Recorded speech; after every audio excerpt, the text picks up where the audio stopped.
to dive straight in and invite the panelists to interrogate and stir up a discussion on the institutional synergies on climate change.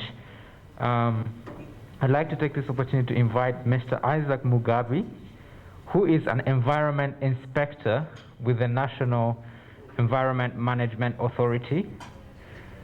And for those of us who didn't know, this is a semi-autonomous institution that was established in May 1995. That's some 26 years ago. And they are charged with coordinating, monitoring, regulating, and supervising environmental management. A round of applause for Mr. Isaac as he comes to the... And my second panelist is none other than Dr. Jimmy Spire Sentongo, who some of us may have interacted with in one of the... You're welcome. In one of the dailies, The Observer, where he is a cartoonist and a columnist for The Observer. Dr. Jimmy is an associate professor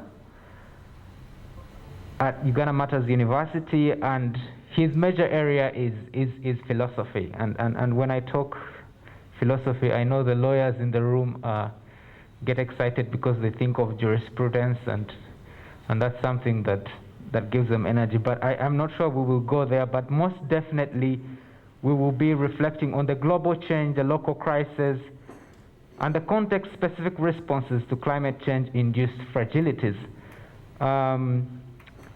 Dr. Jimmy recently published a book, What I Saw When I Died. Colleagues, you will agree with me that this will be an exciting panel, and I'd like to take this opportunity to invite Dr. Jimmy Spire Sentongo. Karibu.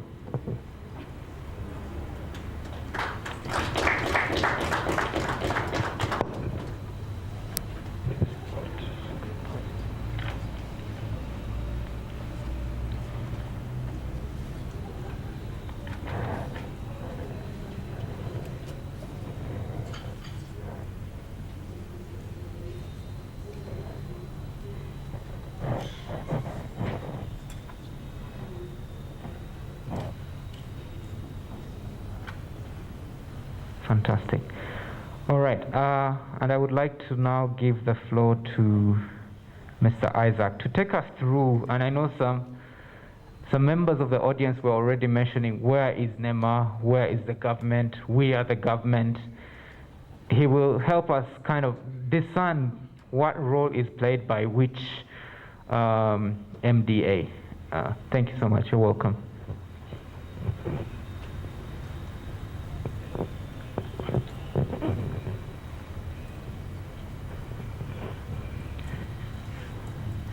Thank you very much, Gilbert. All protocol observed. Good morning once again. My name is Isaac Mugabi, like he has introduced me. I'm supposed to present on the roles of different institutions in responding to climate change. The earlier program I had also had something to do with the destruction of the environment.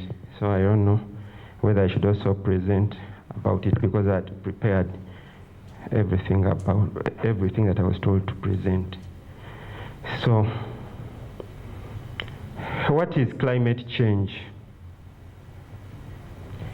Climate change is a change which is directly or indirectly attributed to human activity that changes the composition of the global atmosphere. And this is observed over a comparable period of time.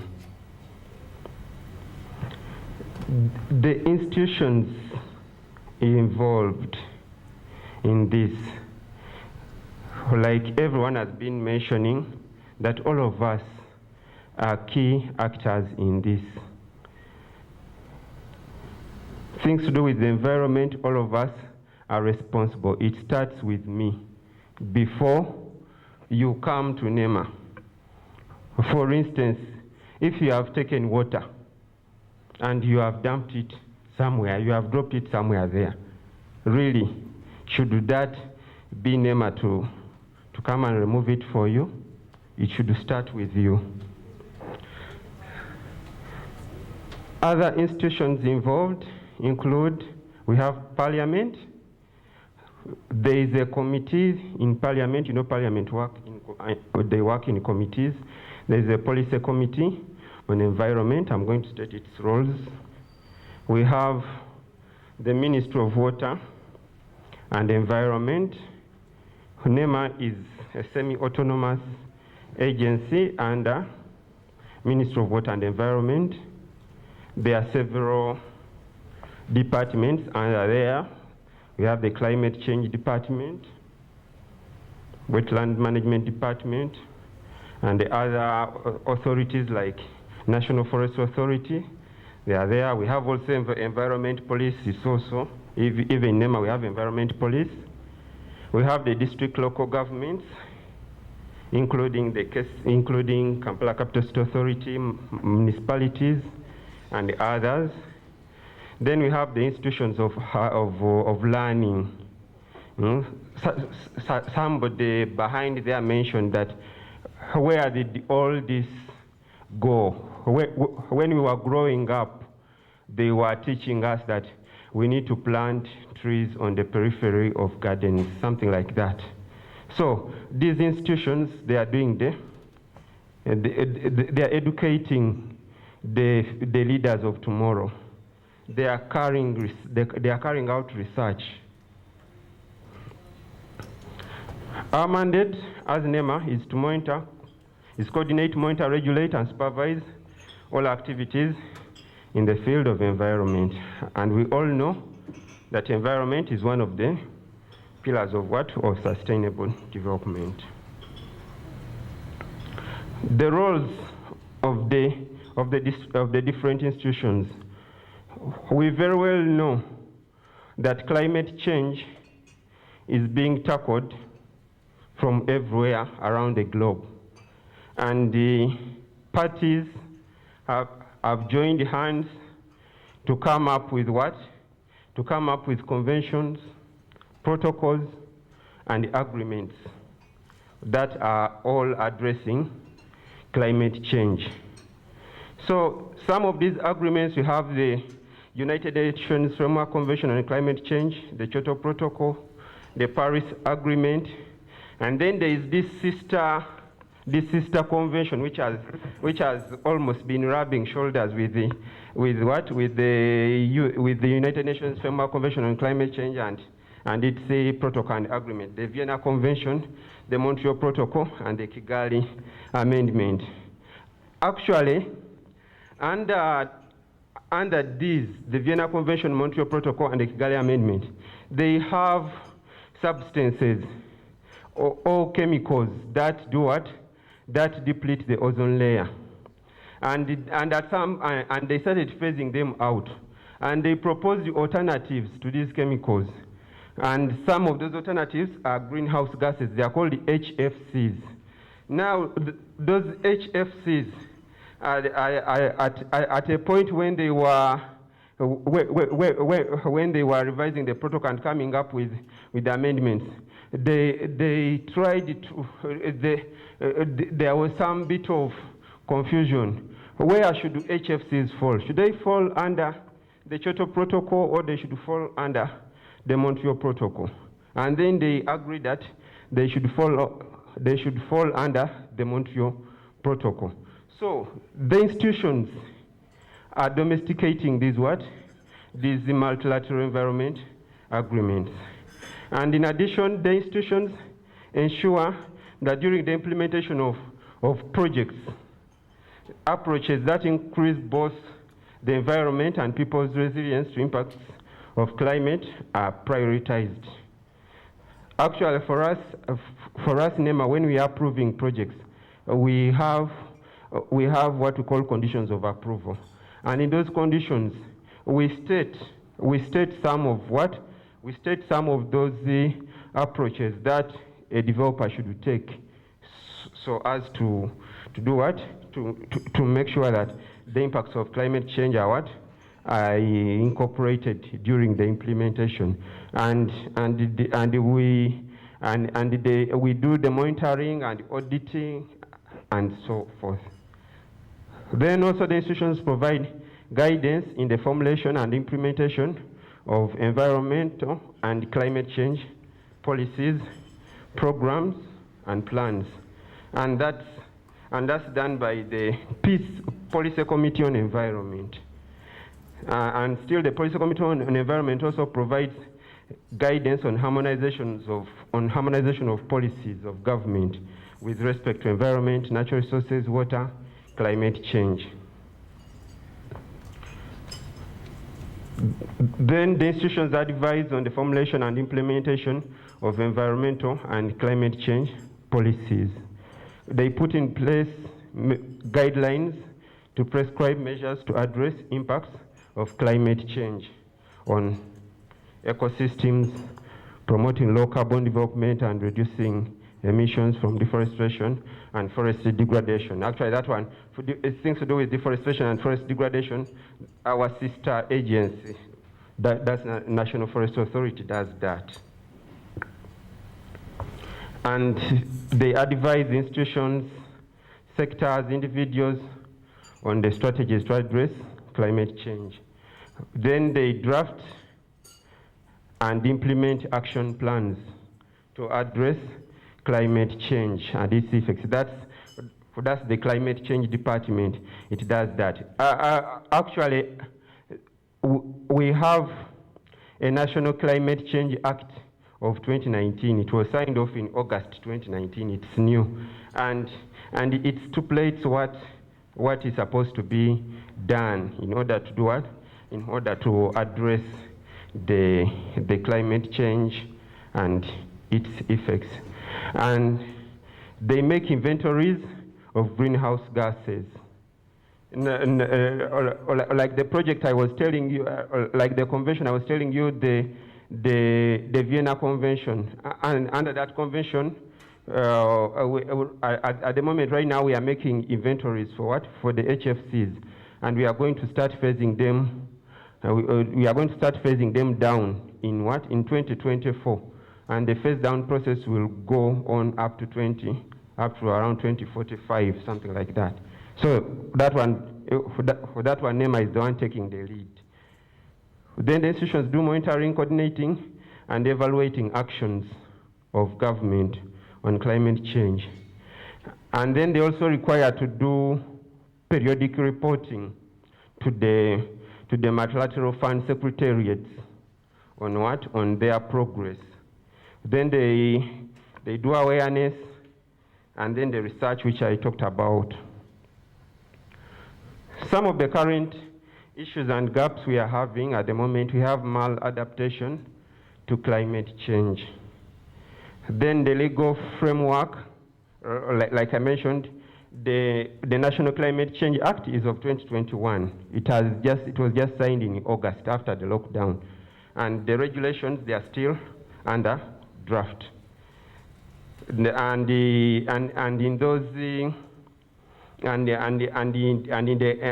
act, they tell you that the relevant lead agencies, including the district local governments, KCCA, and municipal councils, will have to make their what? Climate change action plans, and you submit them to the Department of Climate Change. Then also the knowledge gap, among others. Yeah. Should I present? Okay, fine. Okay.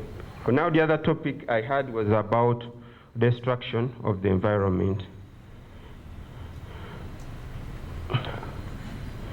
When we say that the environment has been destroyed, we say that when there is a change or disturbance to the environment that is perceived to be deleterious or undesirable, or when there is deterioration of the environment through depletion of resources, including air, water, soil, among others. We very well know things like pollution, they contribute towards this. Air pollution, water pollution, soil pollution, they contribute towards this. These tendencies of you throwing the rubbish anywhere, you are doing what? You are polluting and you are causing adverse effects to the environment.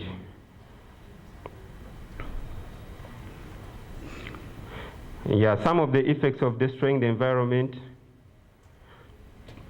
they are weather extremes, like in the, should I call it a video which we have just watched?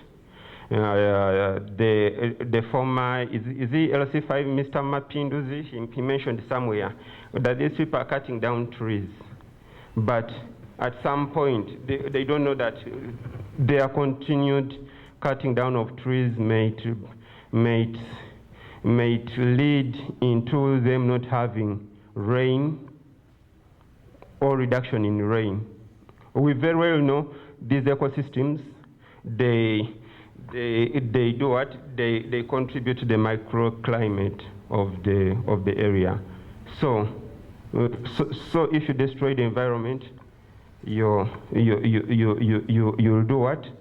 You bring about weather extremes that will translate into climate change over a period of time, biodiversity loss, the diseases. Like for instance, under that Montreal Protocol, where they are controlling those gases, the ozone depleting substances, those gases when depleted, I mean those gases when they go to the atmosphere, they deplete the ozone layer. And the ozone layer protects us from what? From those harmful UV radiations. So if it's depleted, then those radiations will reach us directly. And in so doing, we can develop things like skin cancer, which is one of the diseases. Then increase the poverty, like we saw in the video, reduction of fresh water sources, increase the cost of water, like for instance, if those wetlands are what? All degraded, then they'll stop functioning. They'll stop functioning, doing their work of water purification and what have you. And you'll find that, and you'll find that national water will need a lot of what? We need a lot of chemicals to purify the water, and that cost, it will be reflected to you, the user. Thank you.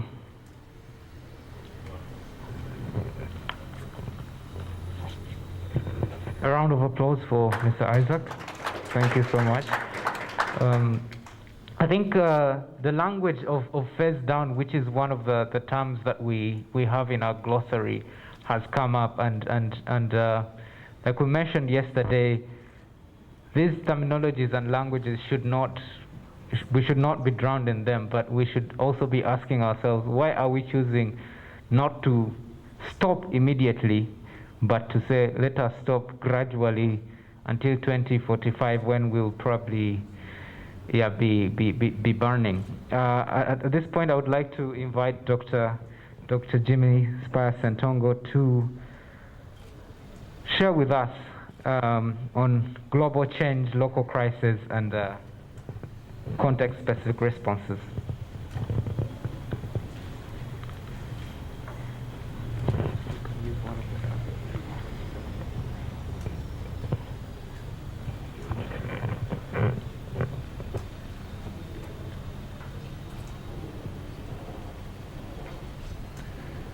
Yes, good morning, everyone. Yeah, I've been asked to be brief in order to save some time for discussion. I had avoided the temptation of using cartoons in my presentation, but on the insistence of David, I decided to start with just a few, 3 cartoons that capture or that summarize everything that I would want to talk about. So even if I'll not get the time to say everything, I think those cartoons will have spoken enough. Could we have the cartoons up?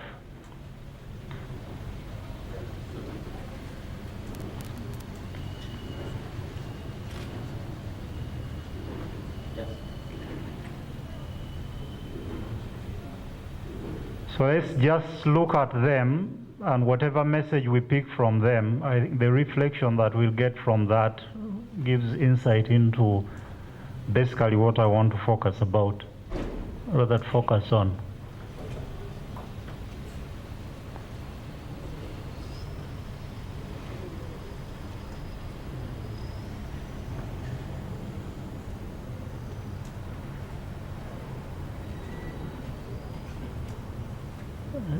You can move to the next.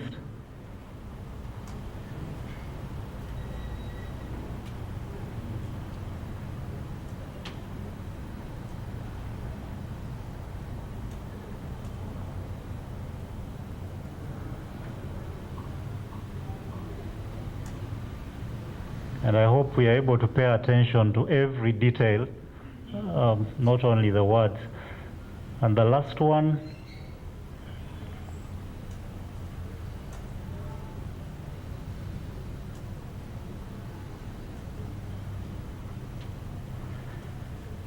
Okay, thank you.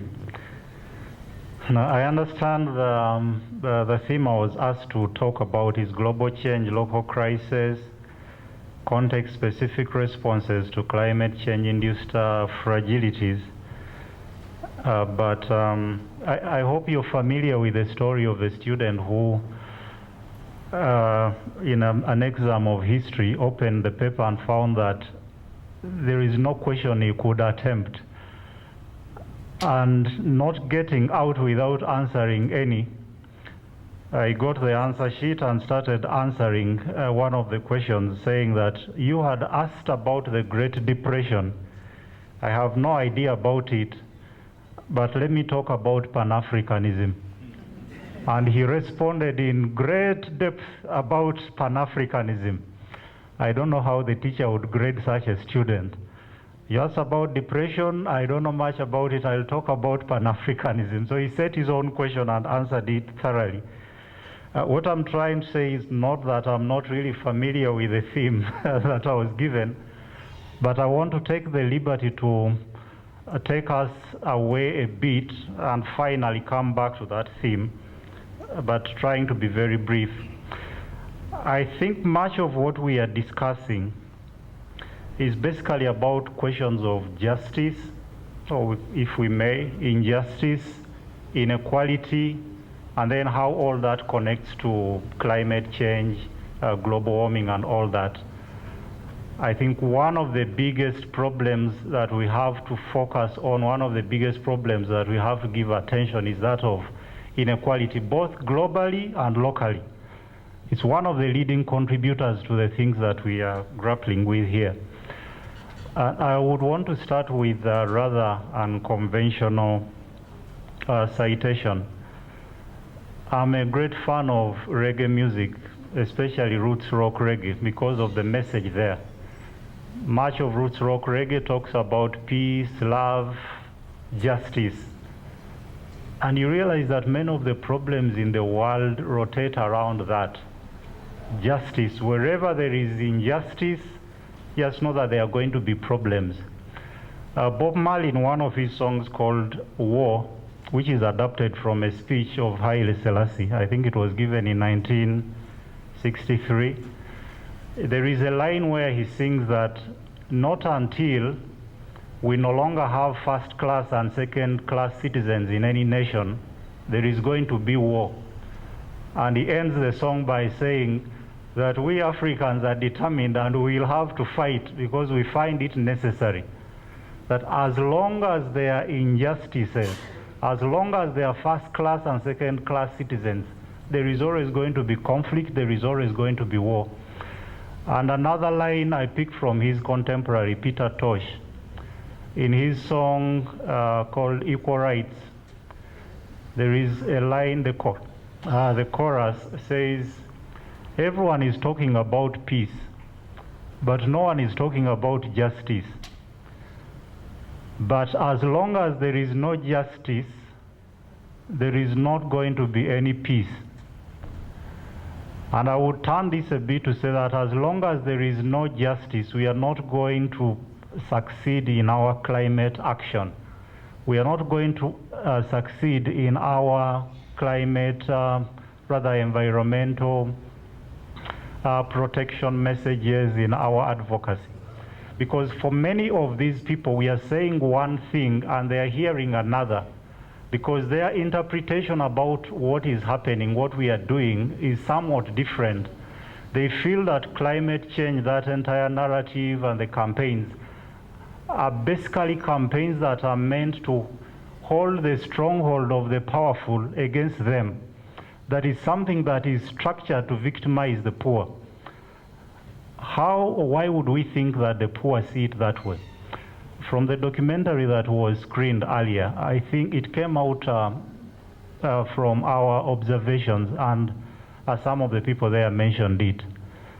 Many of the poor people are resorting to environmental degradation, environmental destruction, not because they don't appreciate the environment, but because they are being pushed to the margins, they are being pushed to the periphery.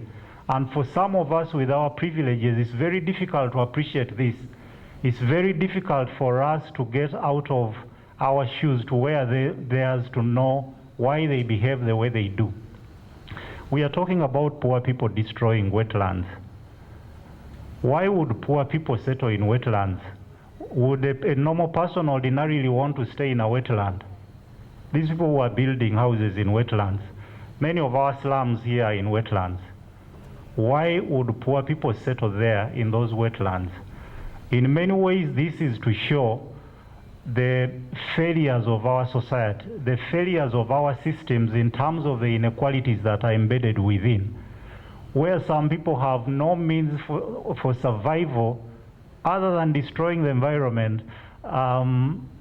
Maybe I would just give an analogy here. If a lion came in here, how many of you would pause to start estimating the depth from this floor to the next one? Wouldn't we just camp and maybe jump? It's after jumping that you realize, oh, we were on the third floor or the second floor. For many of the things that we are talking about, the dangers of climate change, in so how many years this is going to happen in 2030, you're talking about 2030, but I'm not sure about tomorrow. I'm not sure about today. Would that message really make sense to me?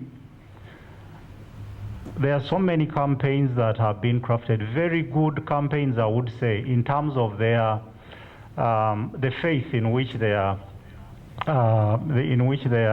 drafted. But when you look at the structural implications in terms of how they affect different people, you realize that there are certain sections of society that will feel excluded by them. For example, the protection of our lakes, the fights against overfishing. I come from a community in Masaka, somewhere close to a landing site called Dimo. In our childhood, we used to go to the lake, you would take matoke to the lake and come back with fish. Almost every family could afford fish, and it was the commonest source in our villages. But today, many of our people only smell fish when it's being taken away by fridges. When they try to do their own fishing using their own means, small boats, they are told that that is unsustainable, that you're destroying the lake. Protecting the lake, conserving fish species as such and all that is a good thing. But if it has to imply that poor people are going to be alienated from the lake, that poor people are going to be excluded from consumption of fish, that somehow it's only those who can afford the expensive fish after being carried away by fridges to whichever points are the only ones that are going to be included, then it's going to be very difficult to appreciate these messages. and even to bring those people on board to be part of our protection strategies. When I go back to my village these days and talk to people about the lake, they say that lake is not ours. It's like the lake was captured. I don't think this is what environmental protection should mean. And it's not only about the lake, it's about so many other things that we are talking about forests, about sand mining, about so many things. So shouldn't we start talking about environmental protection, about climate change, in ways that include the poor, in ways that are sensitive about the class differences in society and how these policies affect different people. I think we may not need an introduction to the inequalities in our society or to the gap between the rich and the poor, which is widening. You hear of people owning square miles of land, yet some do not even have a square foot that they can call their own. And you think these people are going to sleep peacefully and listen to messages about protecting wetlands? Would you, if you are the one? You don't even have a square foot, someone has square miles and is evicting you, and they tell you that you should not destroy a wetland, and they tell you should not burn trees for charcoal. It wouldn't make sense. When one's survival is under threat, I don't think anything else makes sense, because that is the first instinctive thing for any human being. Self-preservation. The rest makes sense after. There is a quote I have here from Danny Boyle. He says that survival instinct, that will to live, that need to get back to life again is more powerful than any consideration of taste, decency, politeness, manners, or civility. Anything. It's such a powerful force. And for many of the people we are talking about that we are planning for here, maybe it's about survival. And not until we include the views of these people, the perceptions of these people, the feelings of these people, I don't think many of these strategies are going to work. You could look at many of the people who are burning charcoal, many of the people who are cutting trees. We are talking about the shea tree also being cut, the mango tree. My brother was saying that these are things that traditionally never happened. Do you think these people are cutting shea trees because they don't value them? But if it's to choose between life and a shea tree, what is a shea tree? I'm not trying to say that these messages are not important, but that they have to be packaged with the sensibilities of the different sections of society in view of their positions, in view of where they are being pushed to by the neoliberal adaptations of our economy and what it means to them. And I'll beg to stop there for now. Thank you.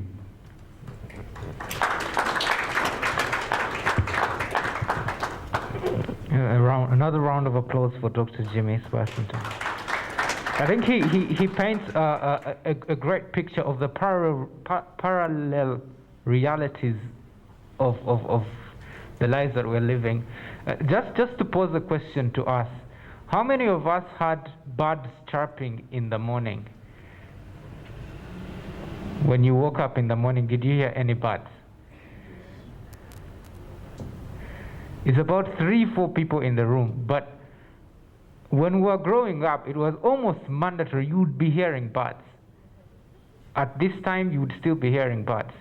For the amount of time we've sat here, the room is well aired and you can see some green. But the background sound has been some construction happening nearby. No birds, 0 birds. The reality is upon us, and we have structured it in a very unique way that it has continued to, create a society where justice goes further and further away. I want to bring it now to ask the audience, do we have questions, reflections that you think you can share with us, that you can share with the panelists to respond to?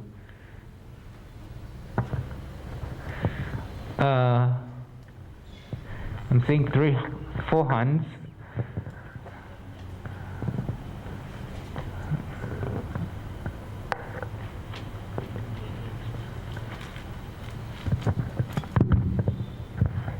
Emmanuel, my name, Settlement Commander Kiriandongo.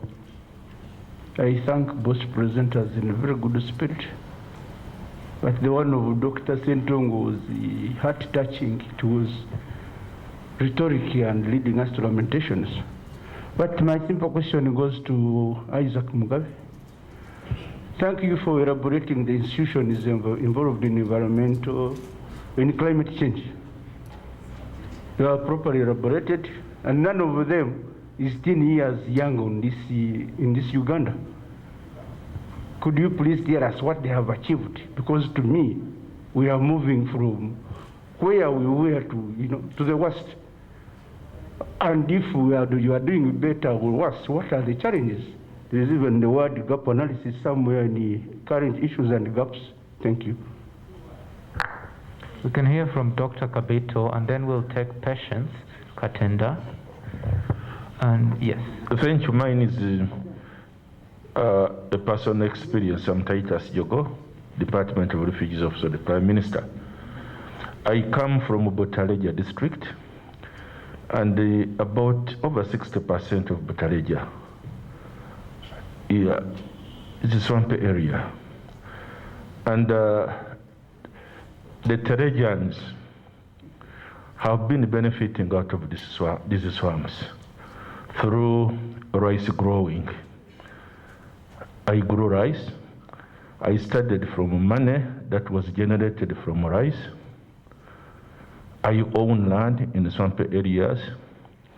Apart from the salary that I earn from the government, I get money from rice sales, which complements my earnings. I've been able to take children to school out of all this. And now from nowhere, the government through NEMA comes and say, yellow card, you must vacate these swampy areas. And now we are wondering, is it only Butaleja where these swampy areas are used? Look at the investors in Uganda, in Kampala more especially, who have managed to raise up industries in these swampy areas. And of recent, why should you come to the Terrejans who have been surviving in these swampy areas and without alternatives, no other options but telling them to vacate these lands? And yet, the Chinese investors have continued to encroach on swampy areas in the name of development. Thank you. Thank you for that.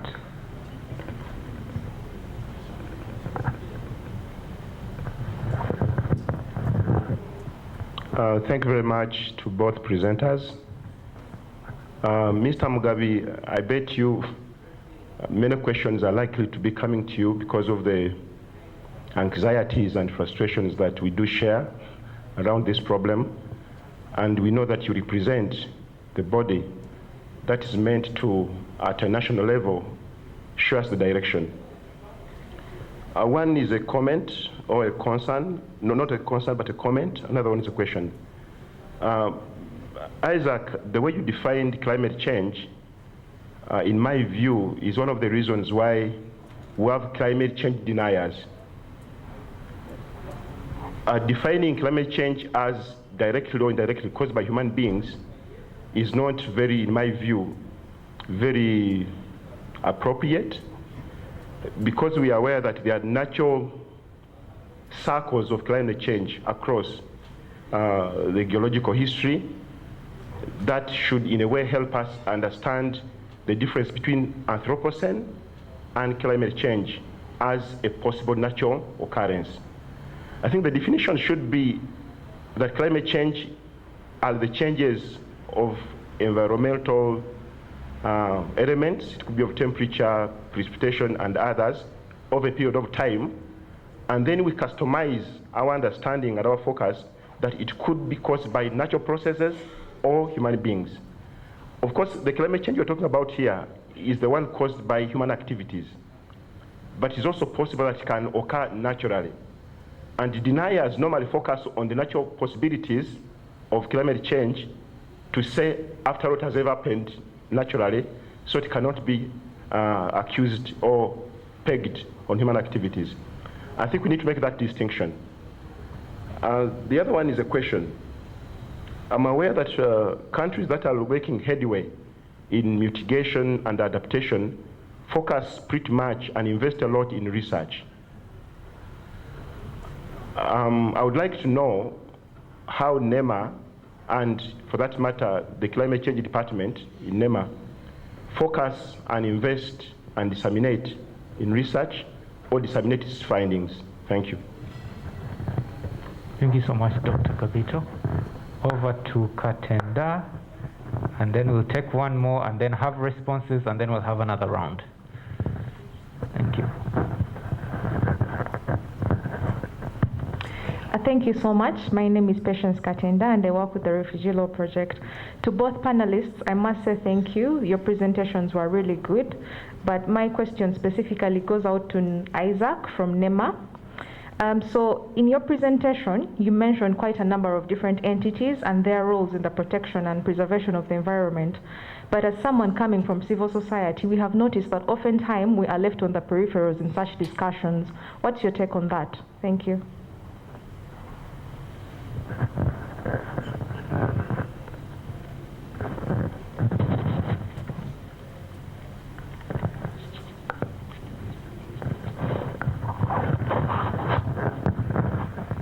Thank you so much, our panelists.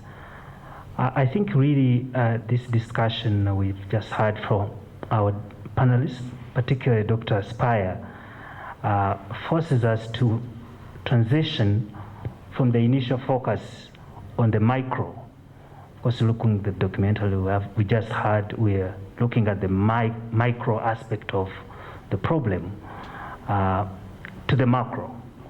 And I think part of what we can see from Dr. Spire's presentation is that maybe the next documentary from the Refugee Law Project should go maybe to Namamve or some of these industrial parks.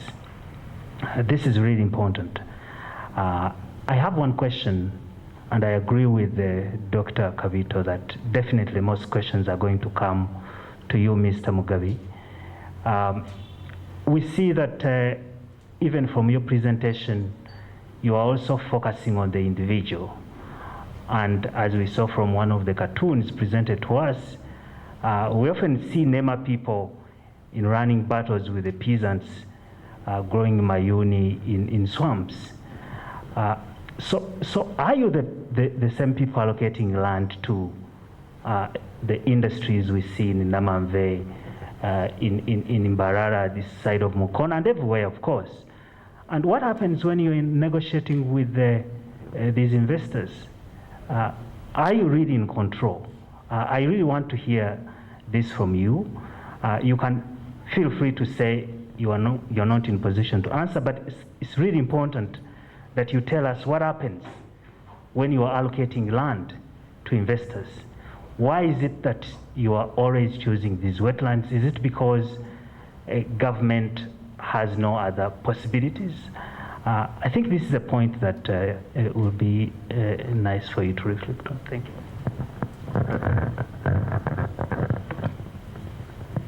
That's the final one for this round, and then we'll have another round. Thank you. My name is Stephen. I work with the Refugee Law Project. It's not a question, but just a comment on particularly Dr. Jimmy's presentation. I think if we heard it very carefully, Mr. Jimmy or Dr. Jimmy spoke both from the head and from the heart. Oftentimes, we look at what is being done, but not get to think why it's being done the way it's being done.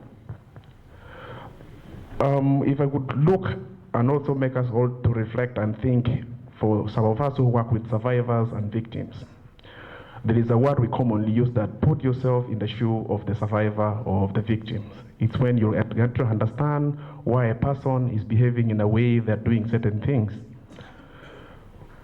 We need to be thinking on how we really need to tackle this issue of the minimal or the very small perpetrators of environment degradation in terms of cutting down of trees and also having small agricultural production in the swampy areas.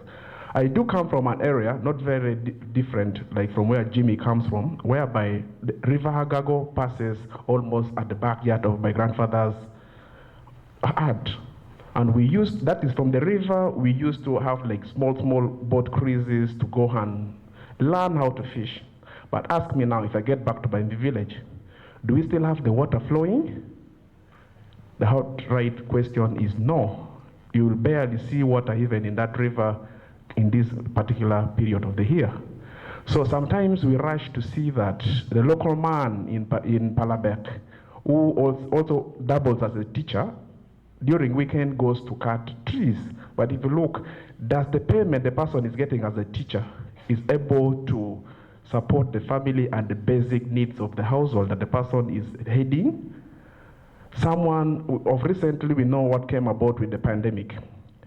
Some people lost their jobs, some people lost their only minimal source of income, but what else were they left with to do?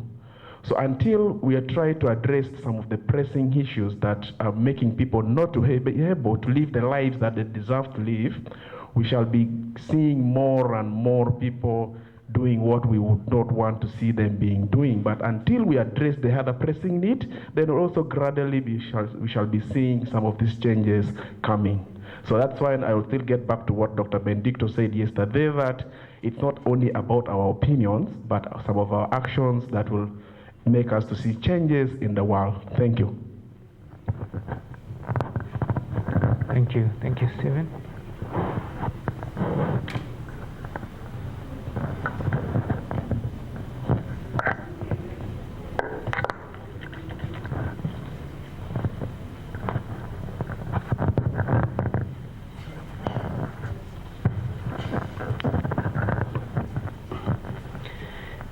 Thank you very much, members, for the questions and comments that you have raised. I have a lot to answer. Okay, let me start by the question which came in last, where somebody asked about the land that we allocate in the industrial parks and what happens when we are allocating land to the investors.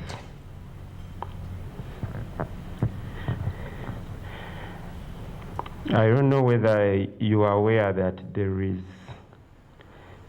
an agency called Uganda Investment Authority.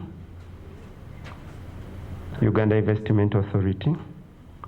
It's the one which deals directly with the investors. And these industrial parks, they were gazetted. Of course, most of them are wetlands, if not all, and they have sections of wetlands in them.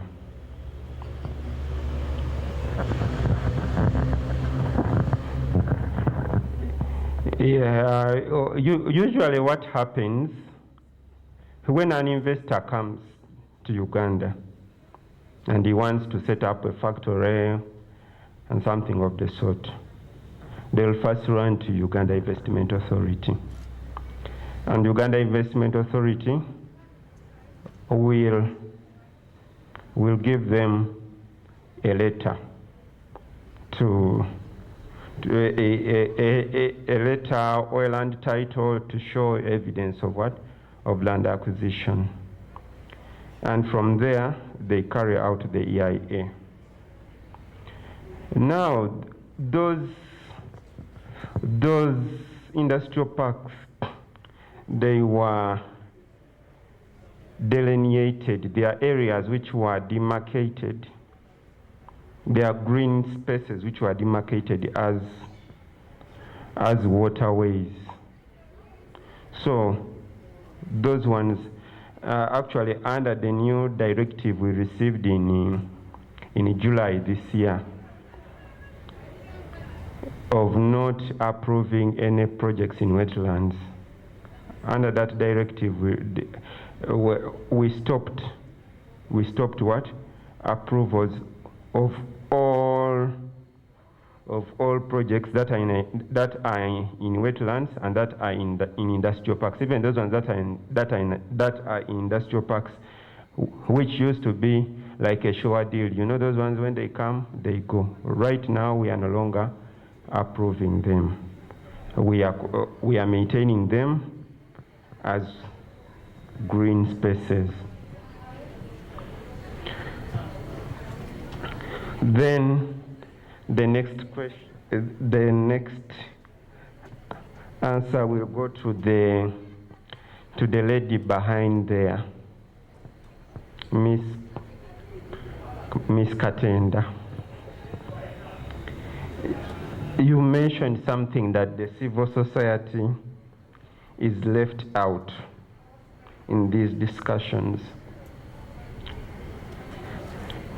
When I was starting my presentation, I put that the institutions involved in this, there's somewhere where I quoted everyone.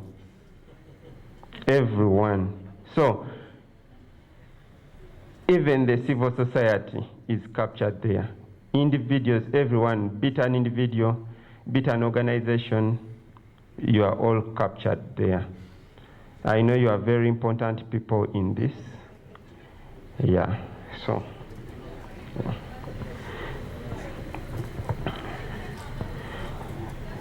Then somebody asked about how I defined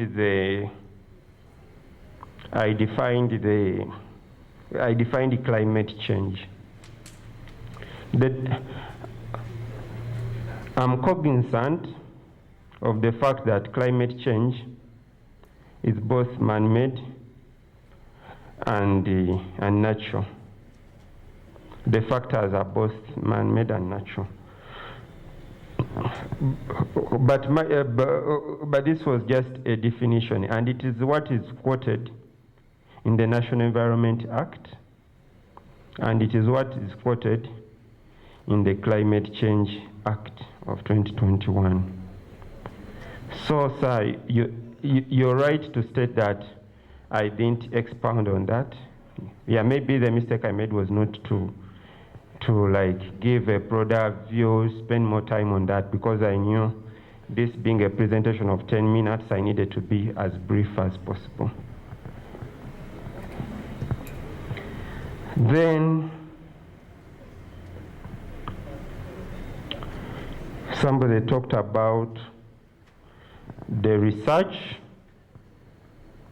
and how the findings are disseminated.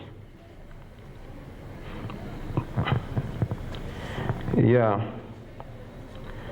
Now, these institutions of higher learning, the institutions of higher learning like Makerere University and all that, they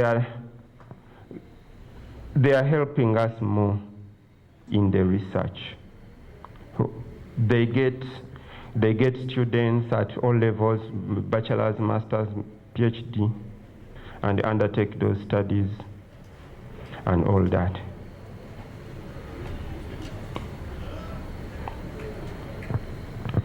Then somebody pointed out that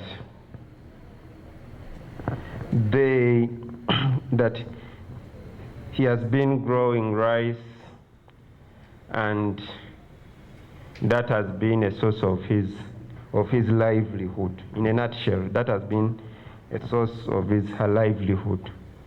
And now NEMA comes and tells you, you know what? You need to vacate this wetland. And we are leaving the investors. Yeah, issues of wetland degradation are not new. We all know there is ongoing wetland degradation. But now should we leave everything to continue like the way it is? There are some alternative ways that we can use wetlands for, and we achieve more in terms of the finances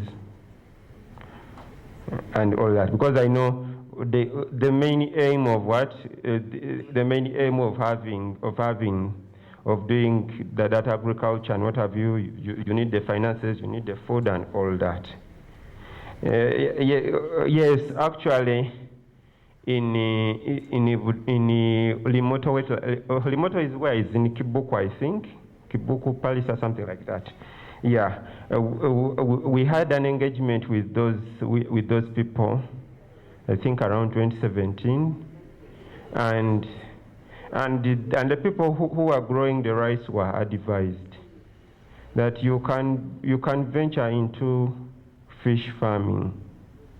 Can venture into fish farming, and you can reap more from fish farming than you are reaping from rice growing.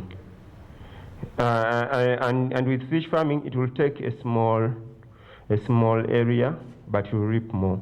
But rice growing, you need to use a very big chunk of the wetland, and remember you're removing the wetland vegetation. So meaning those ecosystem functions of what? Of purification, provisioning, beauty, and all that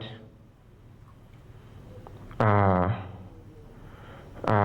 done what? Are removed. But if you do what? But if you do fish growing, fish farming, you can reap more out of it, and we can conserve the remaining portion of the wetland. And these wetlands reach a point and dry. So if you are doing continuous rice farming, I think the gentleman doing the rice farming, you can attest to this, since you have grown rice for a very long time. In those years, maybe say 30, 40 years back, I'm assuming you are above 40, 30, 40 years back, I think you could grow rice any time of the year, not so? Is it what you're doing right now still? Can you grow rice from January to December? Yes? Where is the gentleman from Butaleja?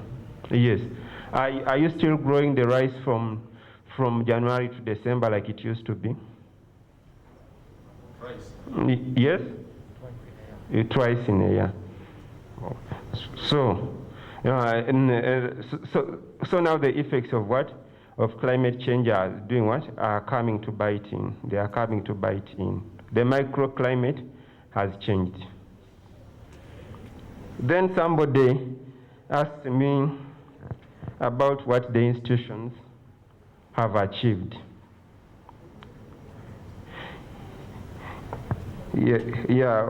With the issues of the environment, they originated from, with issues of environment management, they originated from the international level. Most of these regulations we have, they have some origin somewhere. They have some origin somewhere. The Ramsar Convention, the Kyoto Protocol, the Montreal Protocol, and many others. There are so many multilateral environment agreements. So these institutions, they went ahead and did what? And domesticated all those what? All those conventions into the laws we are seeing. And they kept on even updating the what? The laws, because issues would keep on emerging. This because of maybe the technological advancements and all that. So they would still go back and revise the laws, and they would incorporate them there.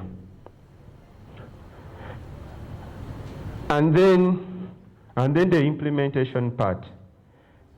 I know with things of implementation we are lacking somehow, somewhere, because we don't have, I think most of the government institutions who still complain we don't have enough manpower.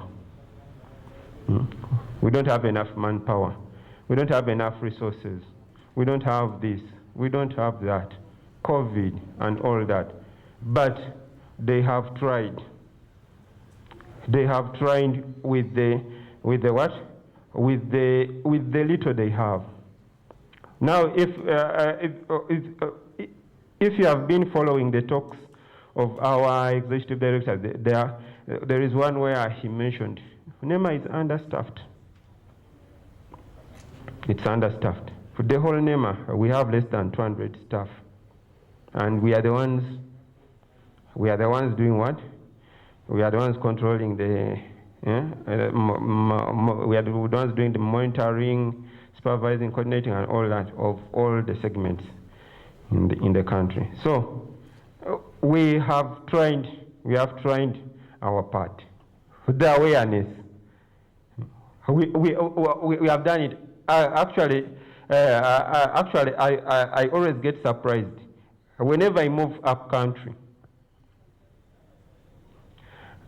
If I go to people and they ask me, you introduce yourself, one, I'm like, I'm so and so, I come from NEMA. What comes to their mind, is what? Wetlands. So you are the ones in charge of wetlands. Eh? So meaning people know. But despite the fact that people know all these things, other factors will come into play, like Doctor mentioned. If you are doing what? If you have really been pushed to the wall, you are struggling to survive, and then NEMA comes to you, tells you, you know what? Don't use this wetland for this and this. You are supposed to try this and that and that. So there we get locked up. But we as the institutions, we have really tried. Given the resources we have tried.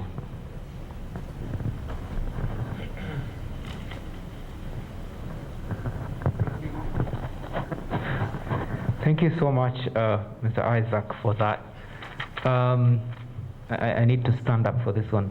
The day manager is reminding me that I'm eating into your tea time, but I know there are a number of other comments that are there. So I'll request that I take one from the physical audience and one from the virtual audience, and we can write those down that we have, and I think there will be an opportunity for us to continue reflecting as the day goes on. Is that okay? And then I'll allow my panelists to have a final word, and then we'll close the panel. So one from the audience that is really, really, really burning.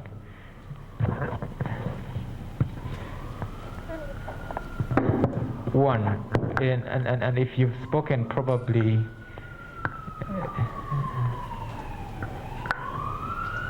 Good.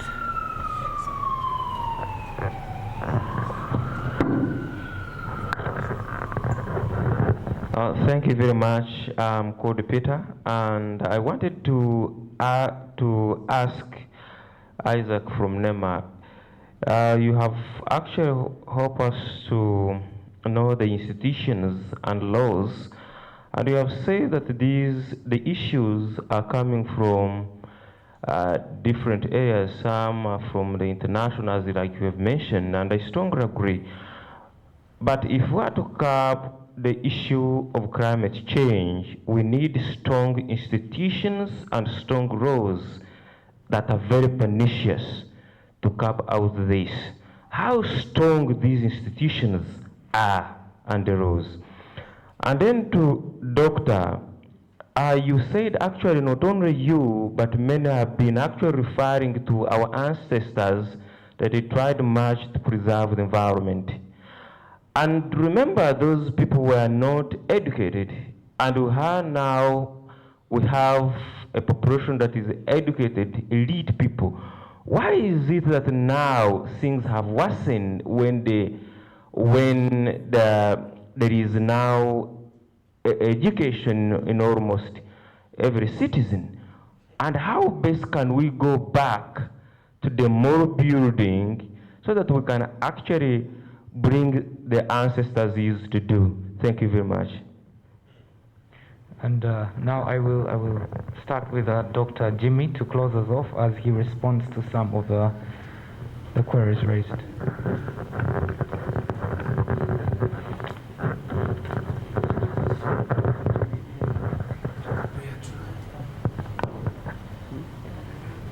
Okay.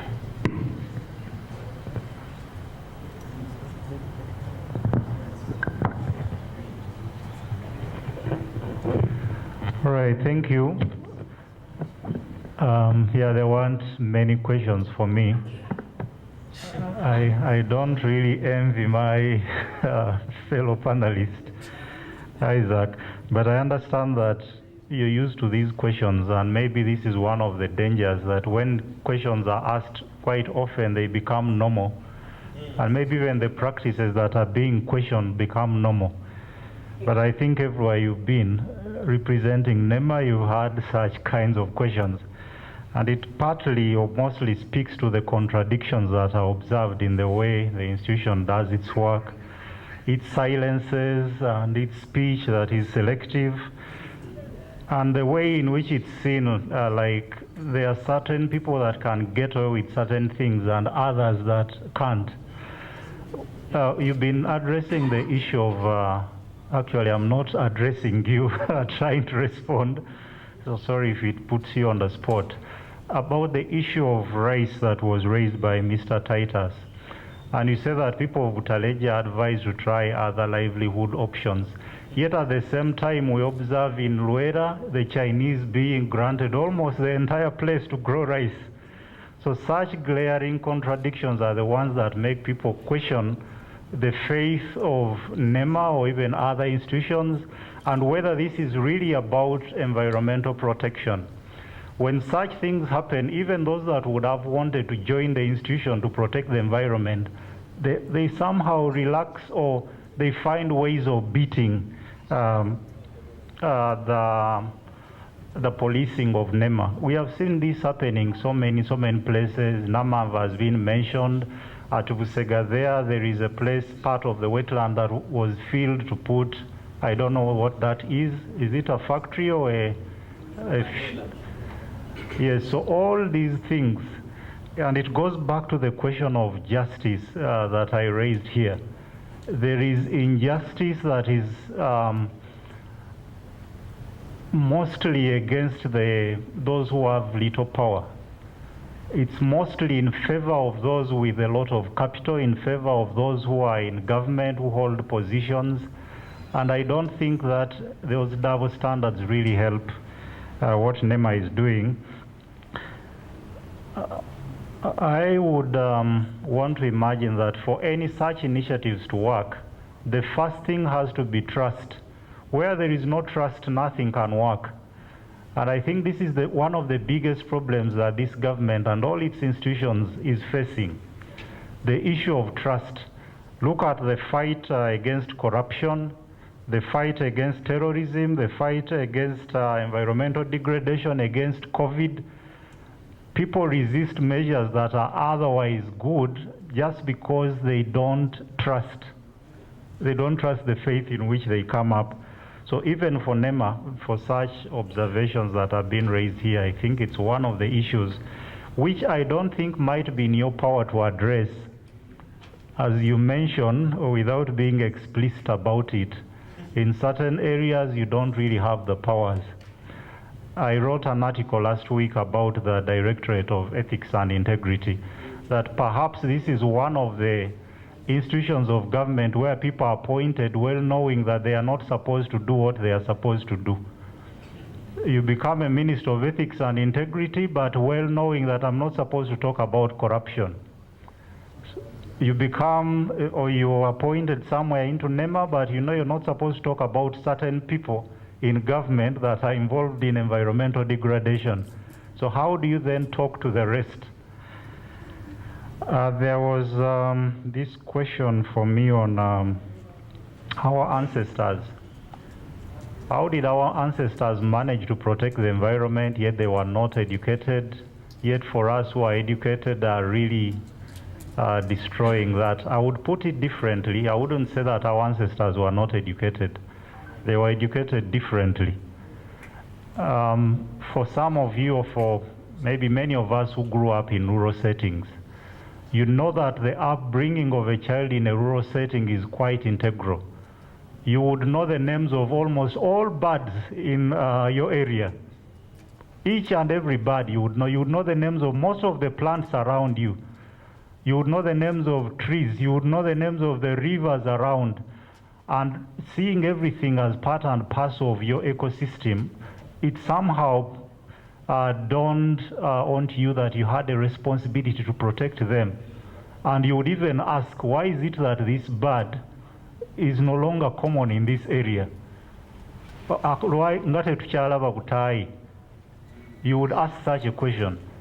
But in an era where education means something else, what we study in class, books, that a child grows up not even able to name 4 birds in their native language, I think there is a problem there.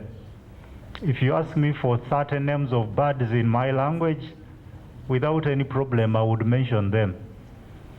Ask many of the people who are growing up in urban settings, and I'm not saying that it's their problem. It's about times that are changing. And so what I would advise is that in our education system, we should try to devise ways of integrating these things, cutting across not just in one course unit or in one subject, but somehow in the study of mathematics that you can integrate some environmental lessons. But going back to my earlier point on injustice, even if we get all this education, when these injustices still exist, the inequalities, I don't think we are really going far. I believe that the first point of reference is governance. And where the governance goes wrong, no matter what you do at the bottom, it might not yield much. I had a question that I can leave for us and maybe for Mr. Isaac. For these people who are displaced from wetlands, the landing site that I talked about, it used to be a very busy place, but now if you go there, it's a ghost town, no people. Those who have been chased by the soldiers, does anyone care to know where they go? Does NEMA care to know if you chase people away from a wetland? Do you ask where they go? You don't have to answer, but we can just leave it for reflection. Thank you.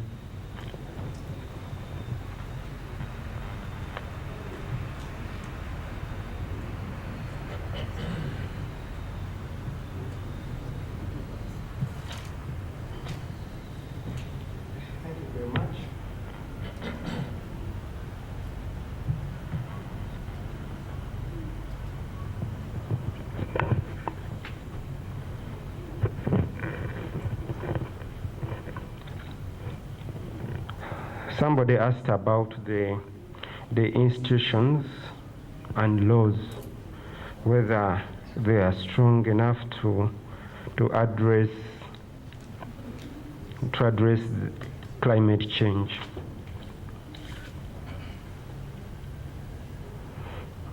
I will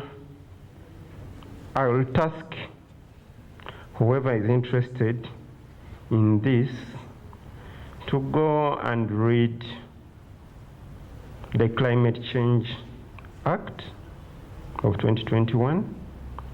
You read the National Environment Act and the regulations thereunder, because they spell out some of the penalties. They spell out the penalties that one is subjected to in case they contravene any provisions in the Act. I know you might be. I know you will be amazed by the figures there, the penalties there. That's a lot of money. And for your own information, these people who keep on littering, we have express penalties speaking to that. Personally, when I've been moving with my team, we are for inspections and all that. When we are for inspections and all, if we find you littering, we stop you, and you do what? And you does calypso from there. There was a time recently, some taxi driver did what? He was driving. He was coming from Busia to Kampala, and then somewhere in Mukono, he did what? He dropped before reaching Mukono. I think around between Imbarara and Mukono, somewhere there. He dropped a what? A bottle. For us, we saw him. We were behind him. We left him. We drove and drove and drove, and after a distance of like 3 to 4 kilometers, we stopped him. Like, you know what? You go back and pick the other bottle. And he started bleeding. What? You go back and pick that bottle. And from today onwards, you should know that you are not supposed to just drop your waste like that. You are supposed to keep your waste in the car.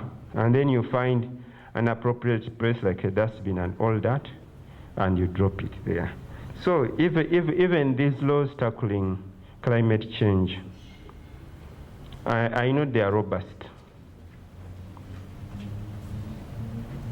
Yes, there may be some gaps, but I know for now they are robust. And the institutions for the other gases for the other greenhouse gases, they are tackled by the Climate Change Department. If you read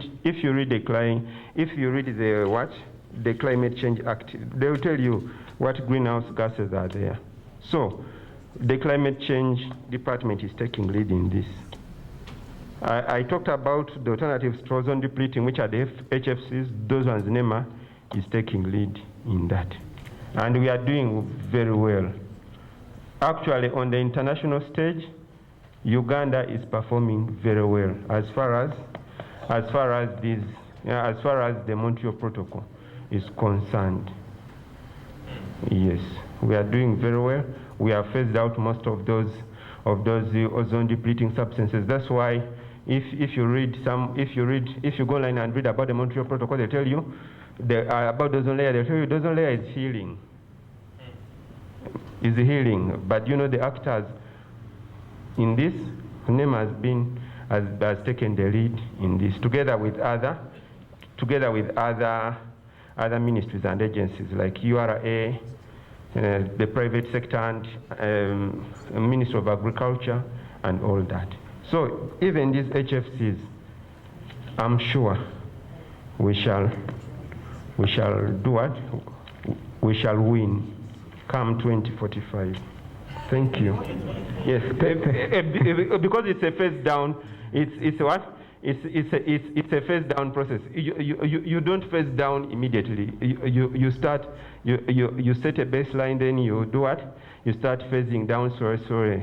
You set a target. Actually, the protocol sets the target. They tell you by 2029 you should achieve this. 2035 you achieve this. 2040 this. 2045 this. Like that. Thank you. Thank you so much, Mr. Isaac. Just to close us off with some comments from our audience online. Martha Kello says, birds are a sign of a well-kept environment. If you wake up in the morning to the sound of birds, your environment is still a great place. No bird sounds, you should be worried. Mary Campogo says, bringing climate change down. Socialization, appropriate education, governance, and justice is key. And well said. Thank you to Dr. Spire, and thank you to Dr. Spire from Veve. And Diana Ajok asserts that the laws are there, but not very active, as expected, because the implementers are the ones violating them. Ladies and gentlemen and others, I think it's a well-earned tea break, and I will hand you over to the day manager.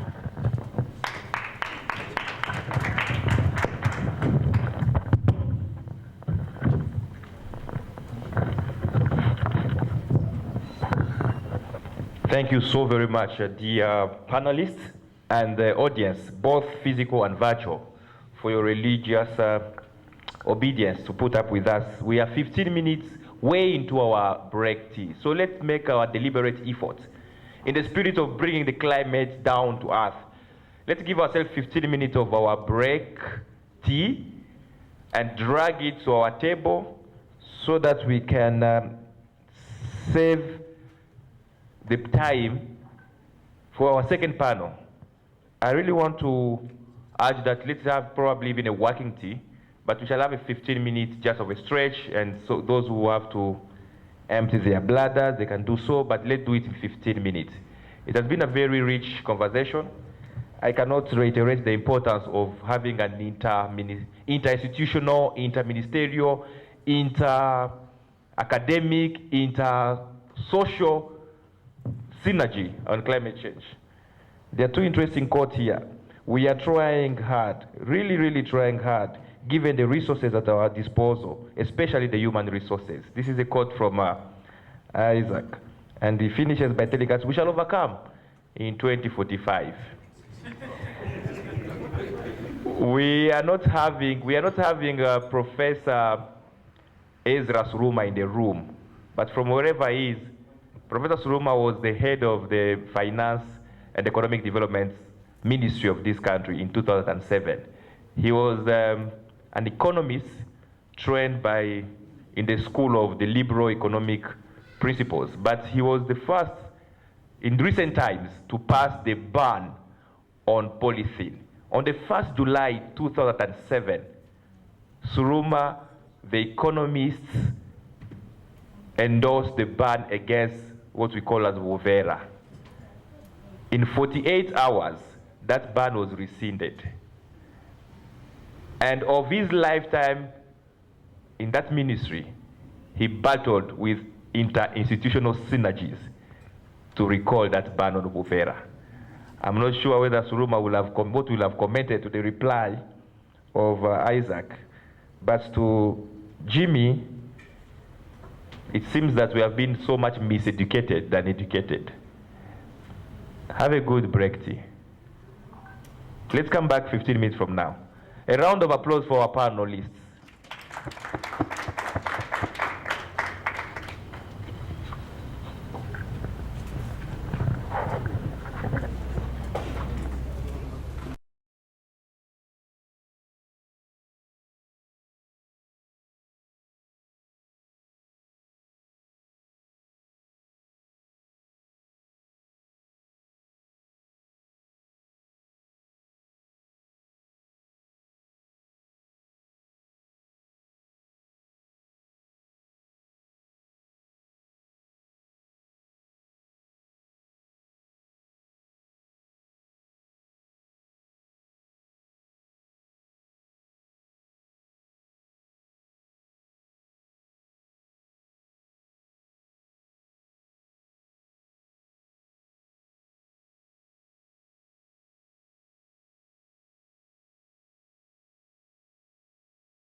wonderful break. It is important for our health also to stretch. It is sustainably healthy.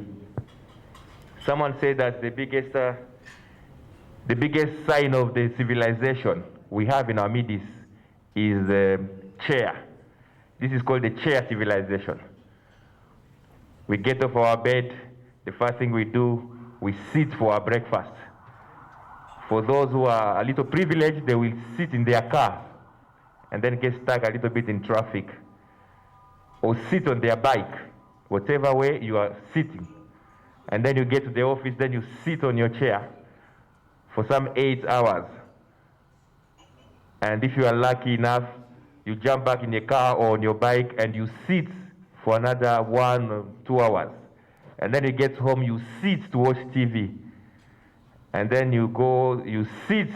Even people who go to sauna and steam bath, they will go and sit in sauna and steam bath. Those who will go to joints, whether drink ups or wherever, they will sit there, only to come back home to sleep. So we have like 18 hours of sitting. And the sitting civilization has shown that most of our troubles, before 2045, they will come from sitting. And this chair civilization we have uncritically embraced is causing us trouble. We need to bring the chair down to earth as well. So it was a break for us to get off our seats and to stand. Let's get opportunities, let's maximize opportunities of standing whenever we can. Doctors of human medicine are telling us that we were actually meant for moving and for being on the mat, not on the chair. So I want to welcome you for this second leg of our day 2. We are moving straight away into our second panel.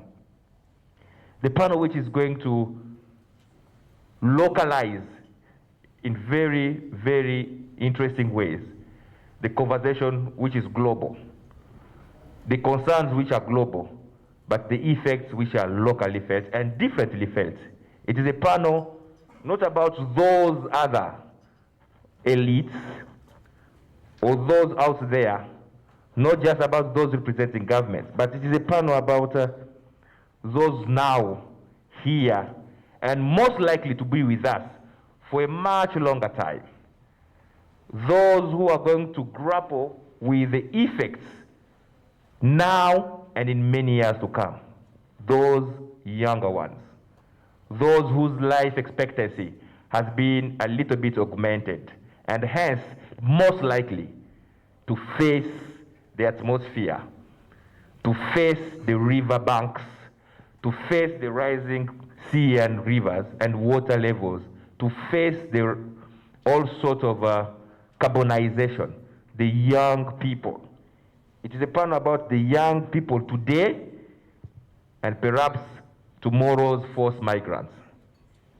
It is a panel that we cannot afford to postpone. It is a panel which is at the heart of our forced migration conference on climate change and displacement. I want to welcome the chair of this session to take us through. We have eaten already way into 30 minutes of the time. Chair Apollo, please take us through.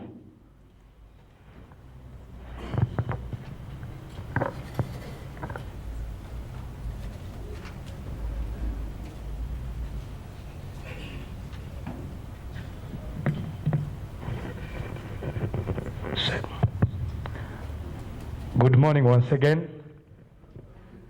It's already afternoon. From break, I know everybody feels a little bit more comfortable to continue to listen and deliberate in these discussions. And just for all of us to come back to order, I want to thank you, the day manager, Dr. Timba, for giving me the opportunity. I think in the next 30 minutes, we shall be done. I know dealing with youths, we always don't spend a lot of time on issues. We want to go straight onto the points and present them, discuss them, and deliberate on them. Then we see the way forward. The panel I have been guided to chair is talking about today's youth. And I'm also youth. And I want to assure you, I'm going to have youths on the panel to discuss tomorrow's first migrants. And remember, we are talking about issues about the ecology, bringing climate change down to earth, and we want to hear the voices of the youth. Just like the day manager said, that the youths are the people who are here today, and they are going to carry on into the next generation. This is their generation, but they still have another opportunity to face another generation, of which maybe the elders might not. So we want to start with them, and we see where they are heading to. They are energetic, they are educated, they are visionary, they have their own interests that lies in them, and I'm looking forward to hear from them. And among the panelists we are going to hear from people who have really faced the effects of the environment change. And allow me at this moment, first of all, to welcome Mr. Nicholas Wambeti. I request that we give him a hand clap as he stands up to come and join us. He's a man from all the Far East, the land of Bududa. And whenever I talk about Bududa, people remember about the landslides and what happened there, and all what kind of effects the environment caused to the people of Bududa. So Mr. Wambeti is coming in here to share with us his experiences, how he has gone through this with his community, how the environment has affected the people of Bududa, but also taking Bududa as a case study. We hope that also other communities might have faced the same. And I also have another strong man. I don't want to call him a strong youth, but he's a strong man. I have dealt with him very many times, and we have had time to discuss and talk in depth. This man is an advocate. He calls himself an advocate, and I'm really here to witness that he's a true advocate. And he will have to give us another deeper understanding of who he is. Allow me to ask you to join hands to welcome Mr. Chanwat James, all the way from Chiriandongo Refugee Settlement. And just to point this clearly to all of us, I have on the panel, I have two people now in context. One is a host, but also internally displaced, implying he's a forced migrant.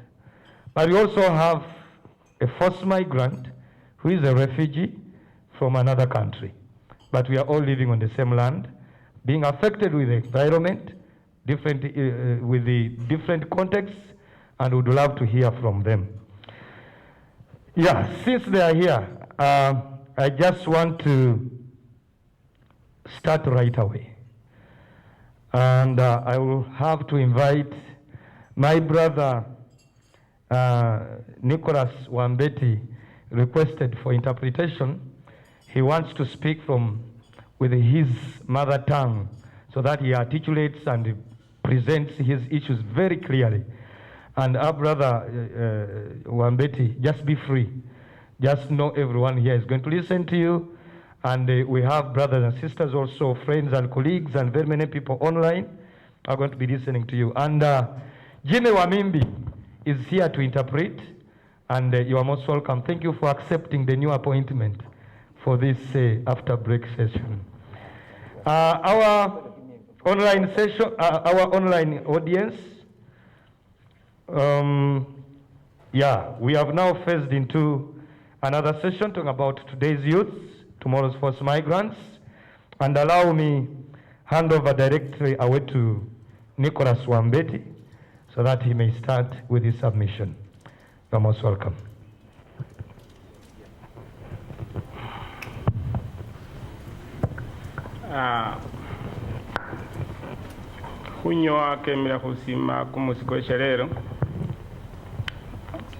I thank God for having made this possible.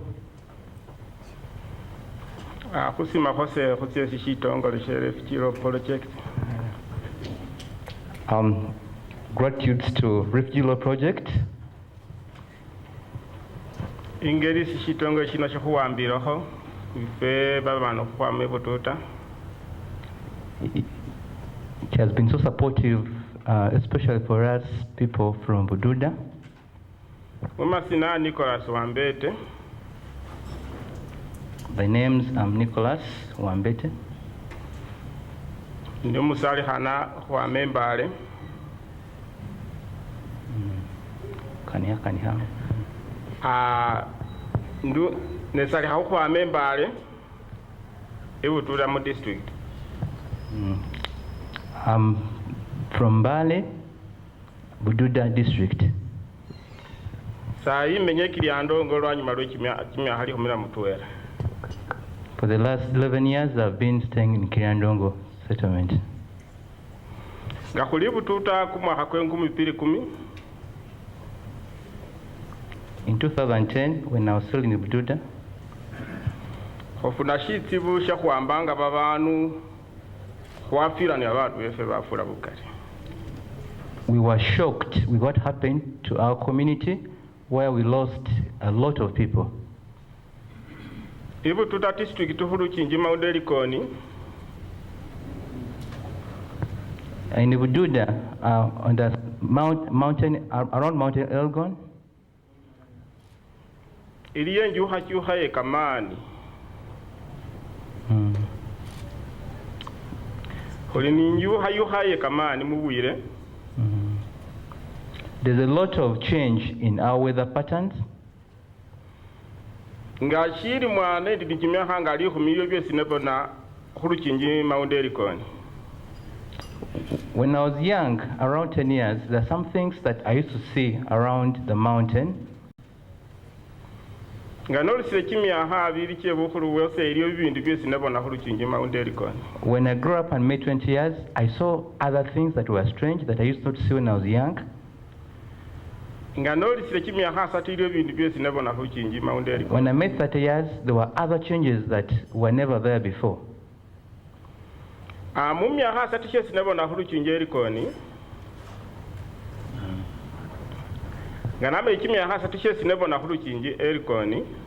I was 30, what I saw on the mountain, around the mountain, I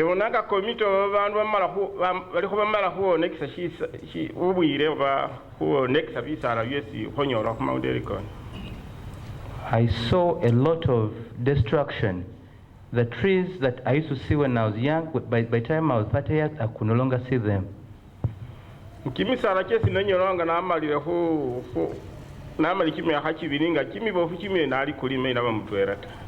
trees that I used to see so huge when I was young, you can never see any at the moment. Mount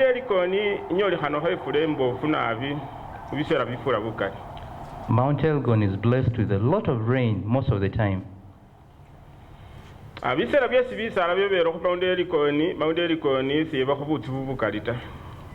the time when we still had those trees that I used to see when I was young, we never had a lot of issues. In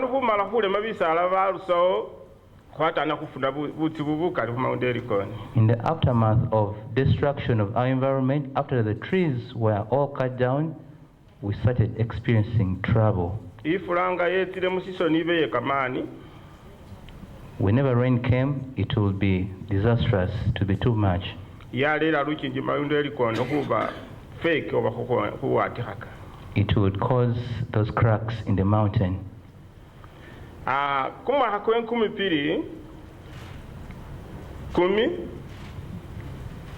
2010,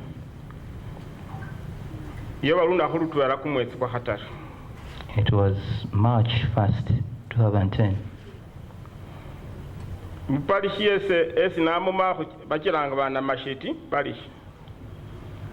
I'm from Namasheti Parish, Nameti Village.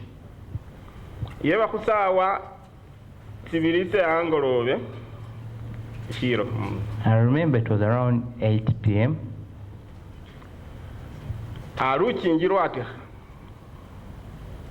There was a crack in the mountain.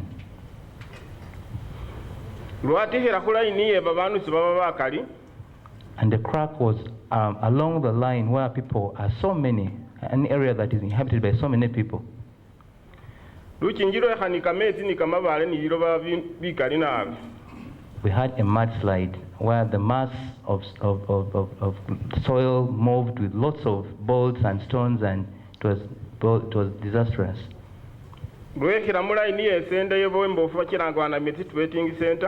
It was straight coming in the center called Nameti Trading Center.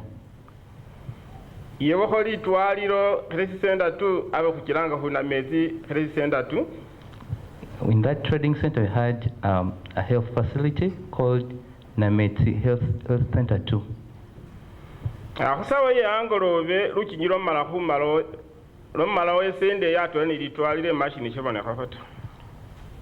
The slide submerged the entire center, including the health facility.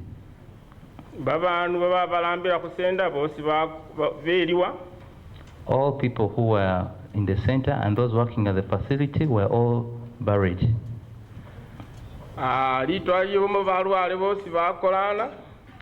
In the hospital, those who were sick and those who were normal, all were buried. Even the medical practitioners never made it out of the slides.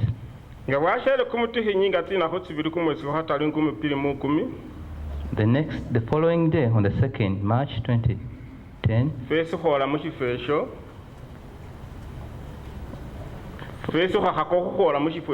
for us who were a little distant, we made sure that we reach and see what happened. And lots of people were missing, they disappeared. A few, we were lucky to find a few bodies and we buried them. Others, we could only find the body in pieces. You find a head here, you find a leg there.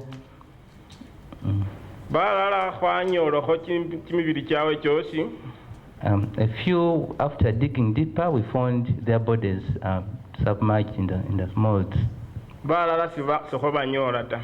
So many others, we never saw them. They disappeared completely.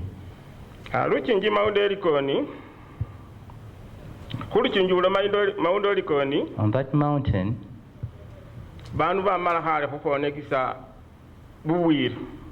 the environment is totally destroyed.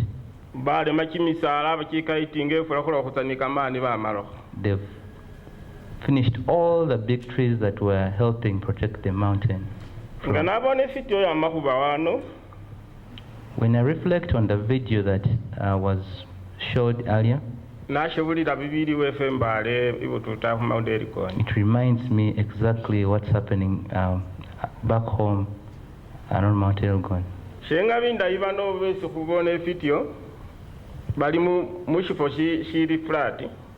The only difference and the beauty is that these ones are in a flat area, they're not in the mountainous areas like us in Elgon.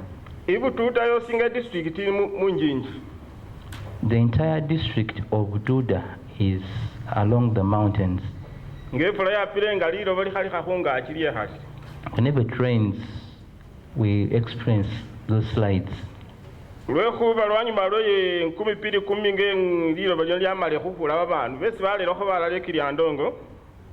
After the 2010 mudslides, a few people were lucky to be relocated to Kiriandongo.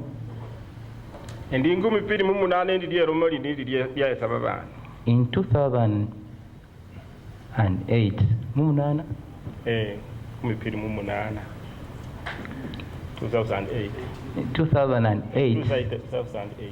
2018, there was another major slide. The few who had remained there were this time round taken to Bulambuli.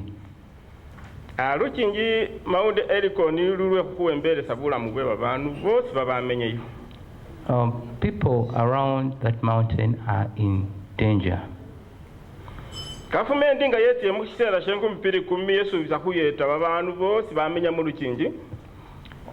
When government came and intervened in 2010, they pledged and promised to help all the people staying within the mountainous areas. They promised to relocate them to a safer area. They've never fulfilled that promise.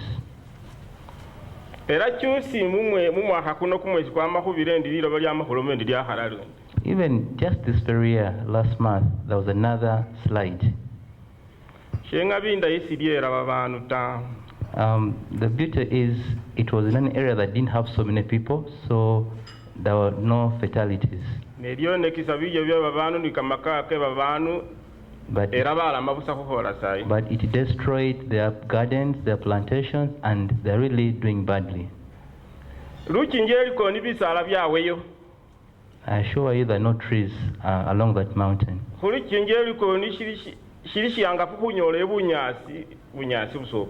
Even mere grass, when you get up there's no grass, just bare ground. There are so many people up there in the mountains, but the space is not enough for all of them.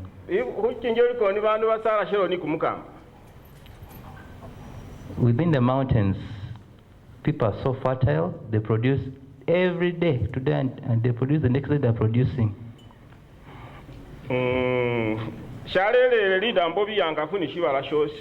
And this is a very big challenge for all the people that side. I'm requesting Refugee Law Project to intervene and see how to support people from Bududa.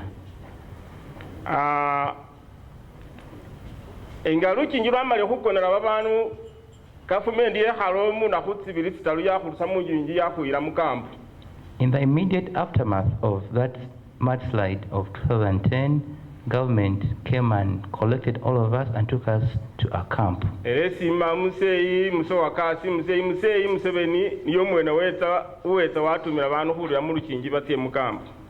People had refused to leave the place, but the president himself came and pleaded with people to leave.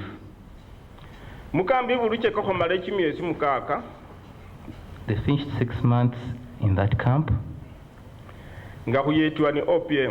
and were getting support from OPM.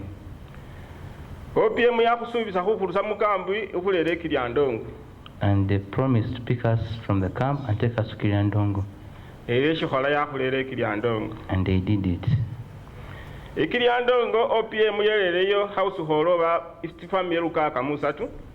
We were 663 households that were relocated.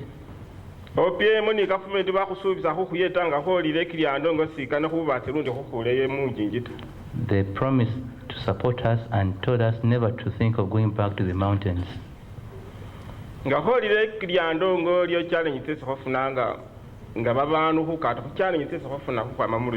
However, when we reached Kiryandongo, on top of the challenges we had before, we found so many other challenges in our new environment.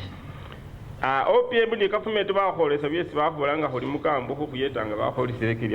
had made lots of promises and pledges, but when we reached Kiryandongo, not so many were fulfilled.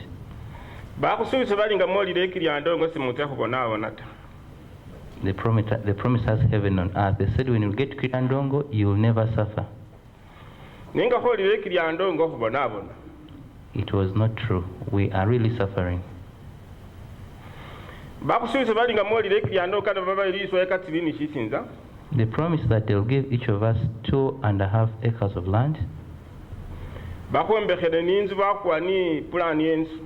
They promised to build us a house. They even showed us the plan, how the house would look like.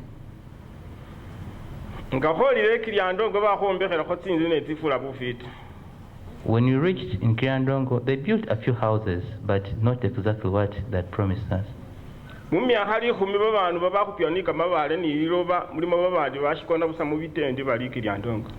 For the past 10 years, there are people who have been still staying in tents. Their life is not good at all. OPM yakusubisanga kushiri bulucheke nga mwalire ekyanka baba yete buli shintu shinyala kuba yeta mu bwomuro okushibulira kukula mu lukinjita. They had really promised us a lot. They said we will make the condition favorable that you never think of the mountains again. Nga holi ekiyando ngo government yahakokunyoa yahwaliswa yakatibini shichinza. The 2.5 acres that were promised, those were delivered, were given. Out of the 600 plus, 300 were able to get houses. The other 300 are still languishing. Out of the 300 houses that were constructed, they were never finished. They built a house, they put one door and one window. Mupulani esi bako babalika bakombekera enzu kimilyango kibiri ni kimilyango kimikali ni kamatinisa ni tange nyala yabusa kamezi ni shiko ni fumbiro. Yet the plan was clear. The house would have many doors, many windows, would have a tank and a kitchen, but none of those were fulfilled. They were never fulfilled. Manu balala bakupyonika mabale ni liloba. People got frustrated and some of them decided to go back to Bududa.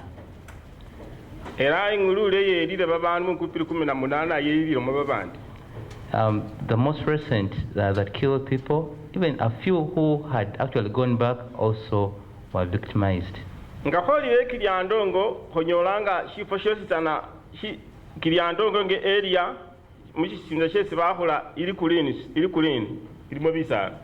you reached Kiriandongo, it was really a nice place. There were trees, it was a green place.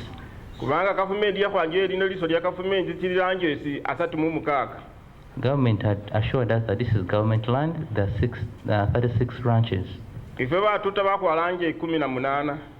For us from Bududa, we were given 18 ranches.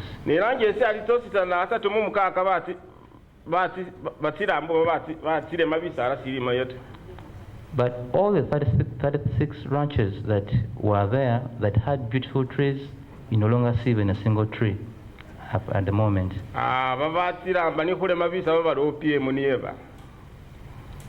And those who were doing it, the claim is OPM asking them to do that.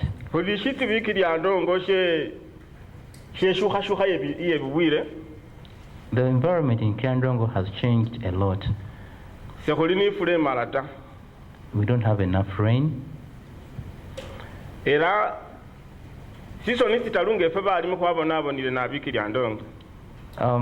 past 3 seasons, as farmers, we've suffered a lot.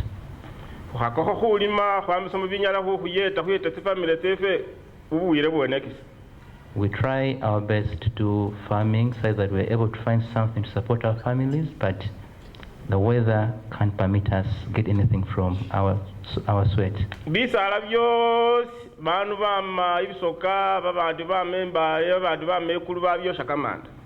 All the trees, people came from Busoga, others came from Bale, others came from Gulu, and they engaged into charcoal production.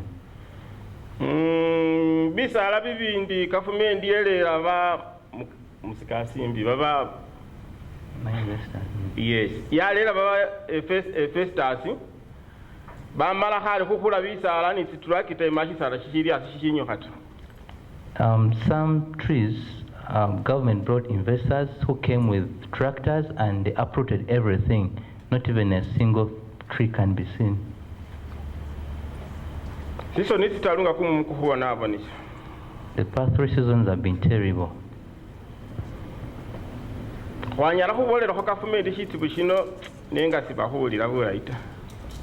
We've made our plea to government, but there's not been any response.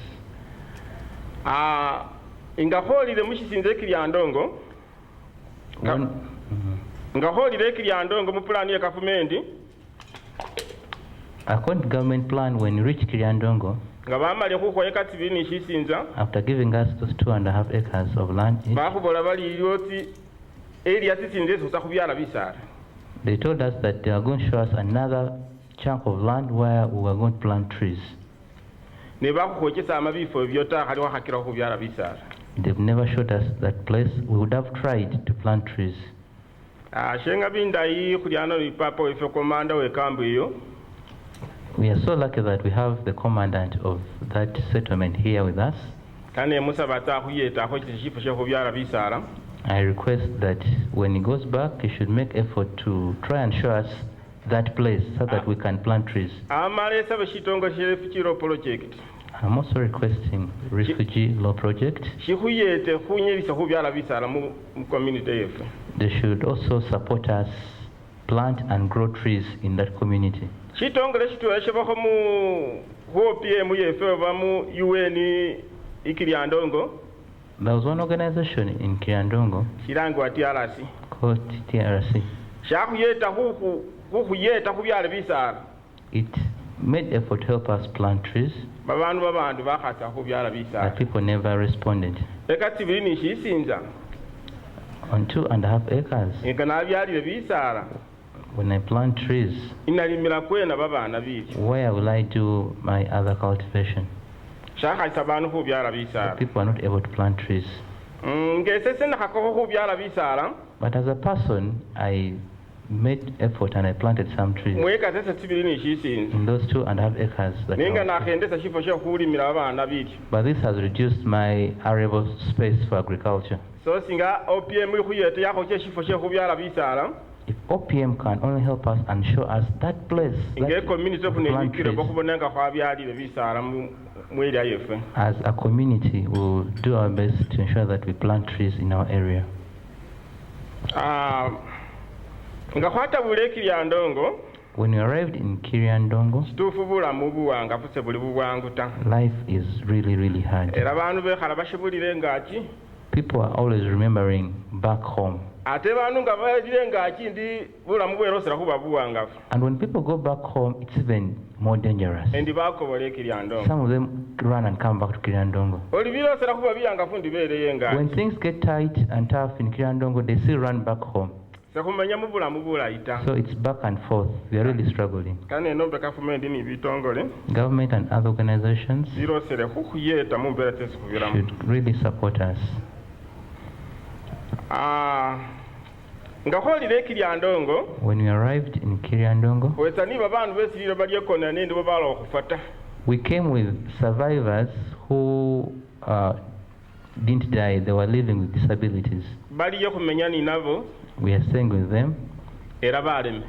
and they are living with disabilities. She kumutambo balasi babombekhera tsinzu ta. Unfortunately, most of them were not lucky to have houses built for them. Mu butendi They are staying in tents. babirisibwa bubi naabi.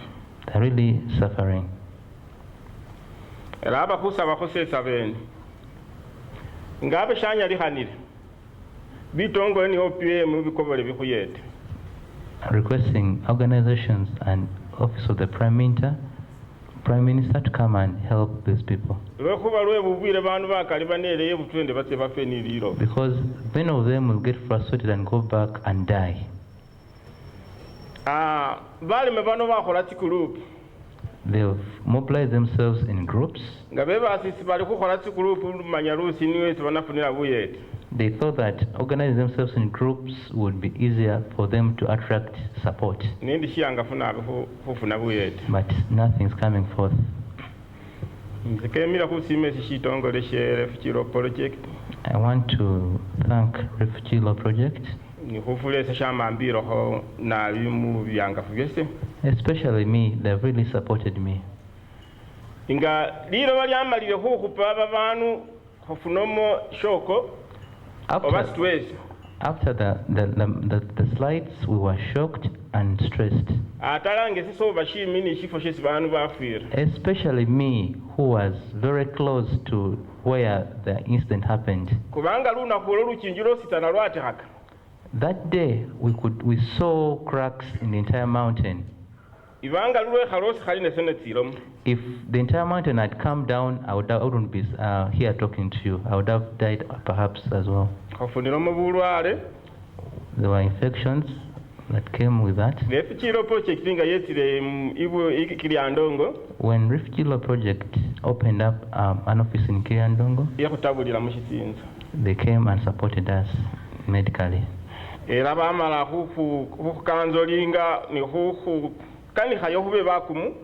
We were counseled, and that helped us to stay strong.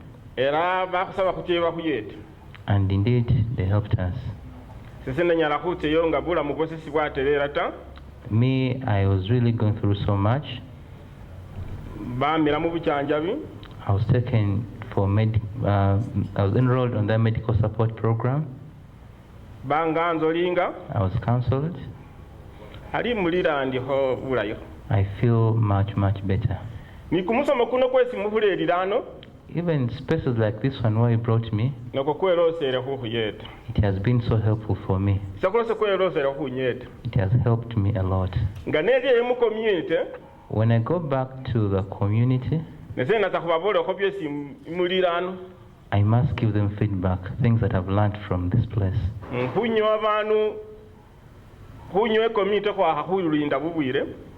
As a community, we need to protect our environment. Whatever we're going through is because of our unsustainable use of the environment. I'll tell them that it's dangerous. We need to reflect on how we live.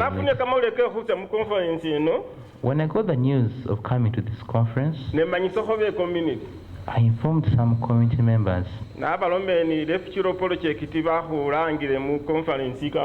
I told them I've been invited for a conference in Kampala.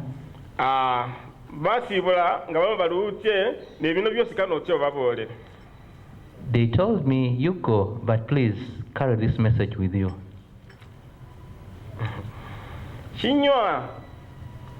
The first one,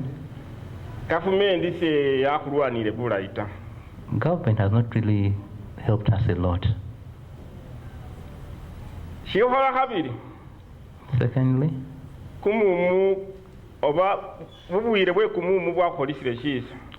it is really hot. The sunshine is really killing us. The third,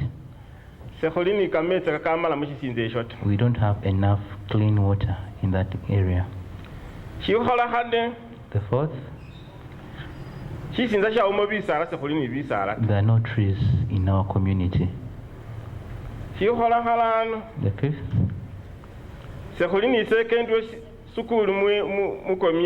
we don't have any single secondary school in our community.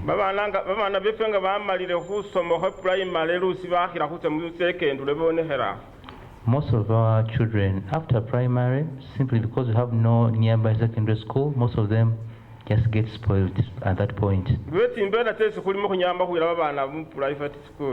Because of what we're going through, we are unable to take them to private secondary schools.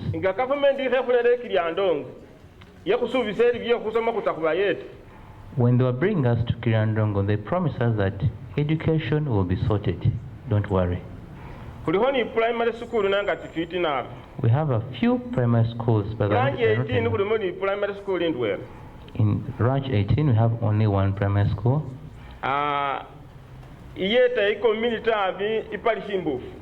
It helps almost an entire parish.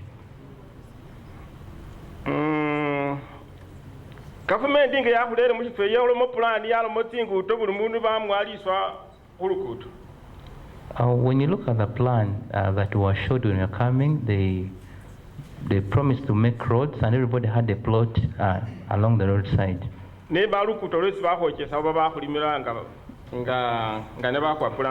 They've never opened any road as it was planned.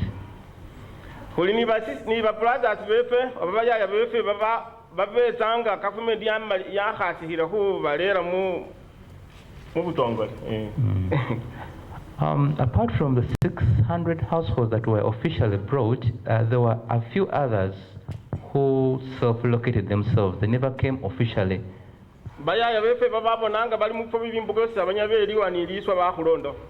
When they saw that their lives were in danger back home, they decided to follow us who were officially brought by government earlier. Ingaboli Kiryandongo, bapangisa busakama so nobala mbira abafamily yawe nobamenya.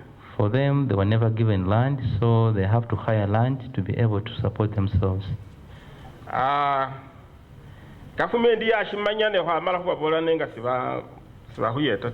Government is aware of this, but they've not come to their rescue. Therefore,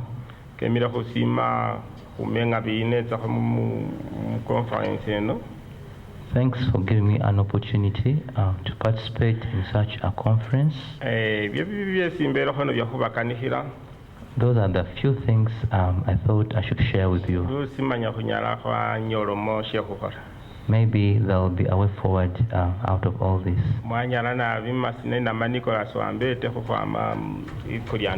Thanks. I remain Nicholas from Kiryandongo.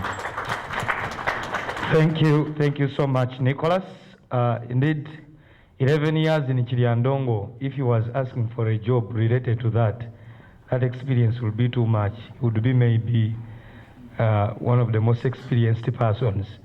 And with the experience he has shared with us, I would love to say thank you so much.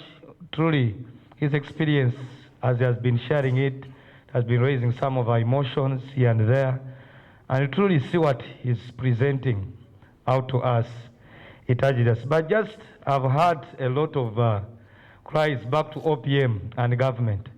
And I know OPM, they are listening and they are noting down and they are going to take back the feedback to the government.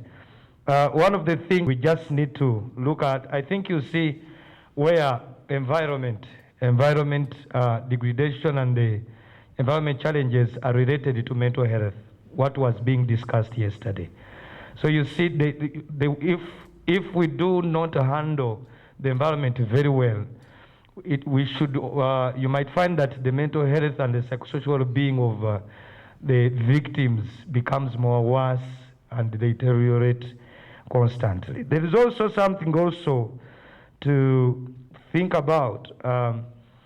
He has said in the whole community, he found that there is no tree, but when they reached there were some trees, and one of the reasons is saying that the people who are cutting down the trees, they are saying they are being directed and guided by OPM and government to cut them down.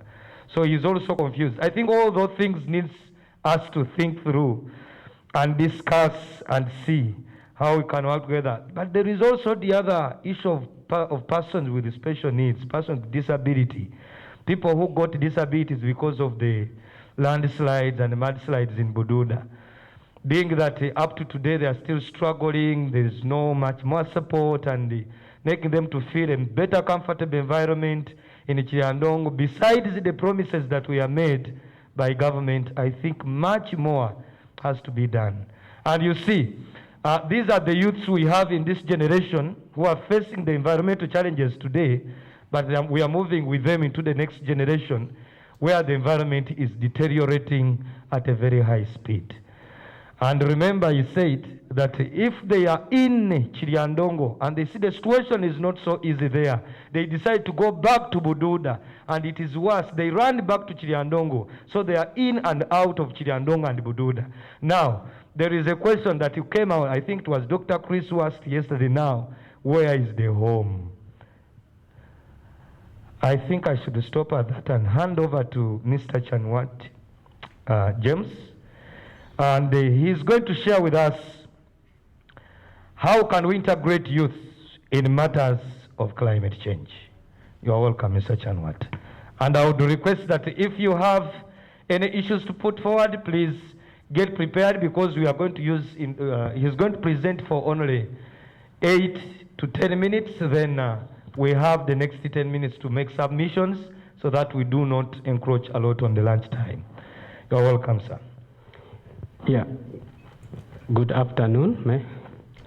Allow me to remove the mask. Permitted, sir. And I stress a bit.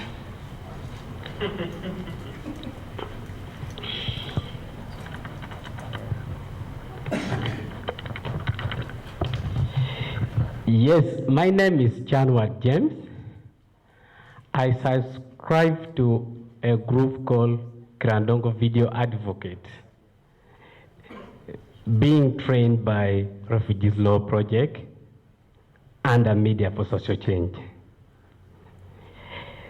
I'm among the first refugees whose parent, I shouldn't say who came, I say whose parent came in the early 90s in Grandongo. And I was lucky to be one of the refugees who was born from Grandongo Refugee Settlement. To some extent, I have this question on mind. Am I a refugee or a national? That question, you'll answer it best. I was given a simple task to come and answer a question. How can we integrate the youth in the matters of climate change? That was the question. Then my question goes back to the people who derived this question. Why today? Why today? I know all of us here, we come from villages. And when they are assessing thieves in the villages, like for Acholi, say, Lakwo, Lakwo, Lakwo. Who are the people sent to chase after the thief? Yes, the youth. Of course, the elders cannot run after the thief. Say, Lakwo, Lakwo, Lakwo. It's us, the young one, to run after that thief. That is the reason why the person who made this program thought it wise, said, okay, I think these young people are also important in these matters. Why?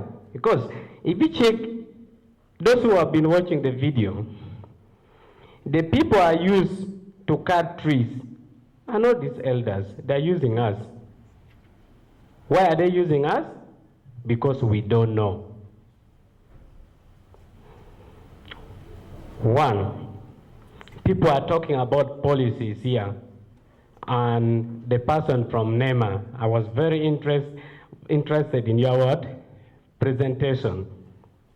But after concluding your presentation, I've realized that anyone with money in Uganda can do anything.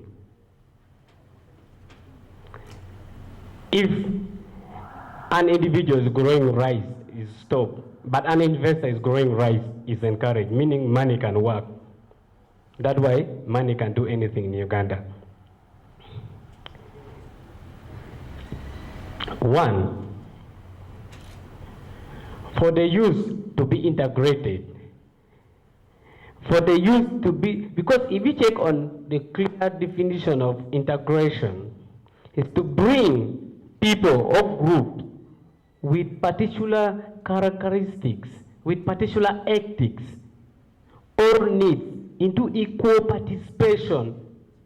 I repeat the word, into equal participation. Participation in or membership of a social group or institution. The word there is equal participation. Yes, I saw Minister of Environment during the COP26 when they went there. The question is, how old is she? And how many youths went there? And you are there making policy, and you want us to follow the policy. How are we going to follow the policies? Coming back to Refugees Law projects, they have been growing trees, and they have been signing memorandums and policies of managing those trees being grown in different areas. How many youth have you called on board when you are signing those memorandums? For example, I happen to be the lucky one to go with them in documentation in Germany. There was fire outbreak in one of the woodlots in Germany. And those people say, we ran away because we could not manage to stop the fire. Had you used the youth, were they going to run away? It is high time we start using the youth. With that, how to integrate the youth into the matters of climate change? One, we need to educate the youth. Very many people came back, graduated from various universities. If you check the current curriculum of Uganda, they're teaching people how to pass exam. People are there at school to pass exam, but not giving them the really knowledge.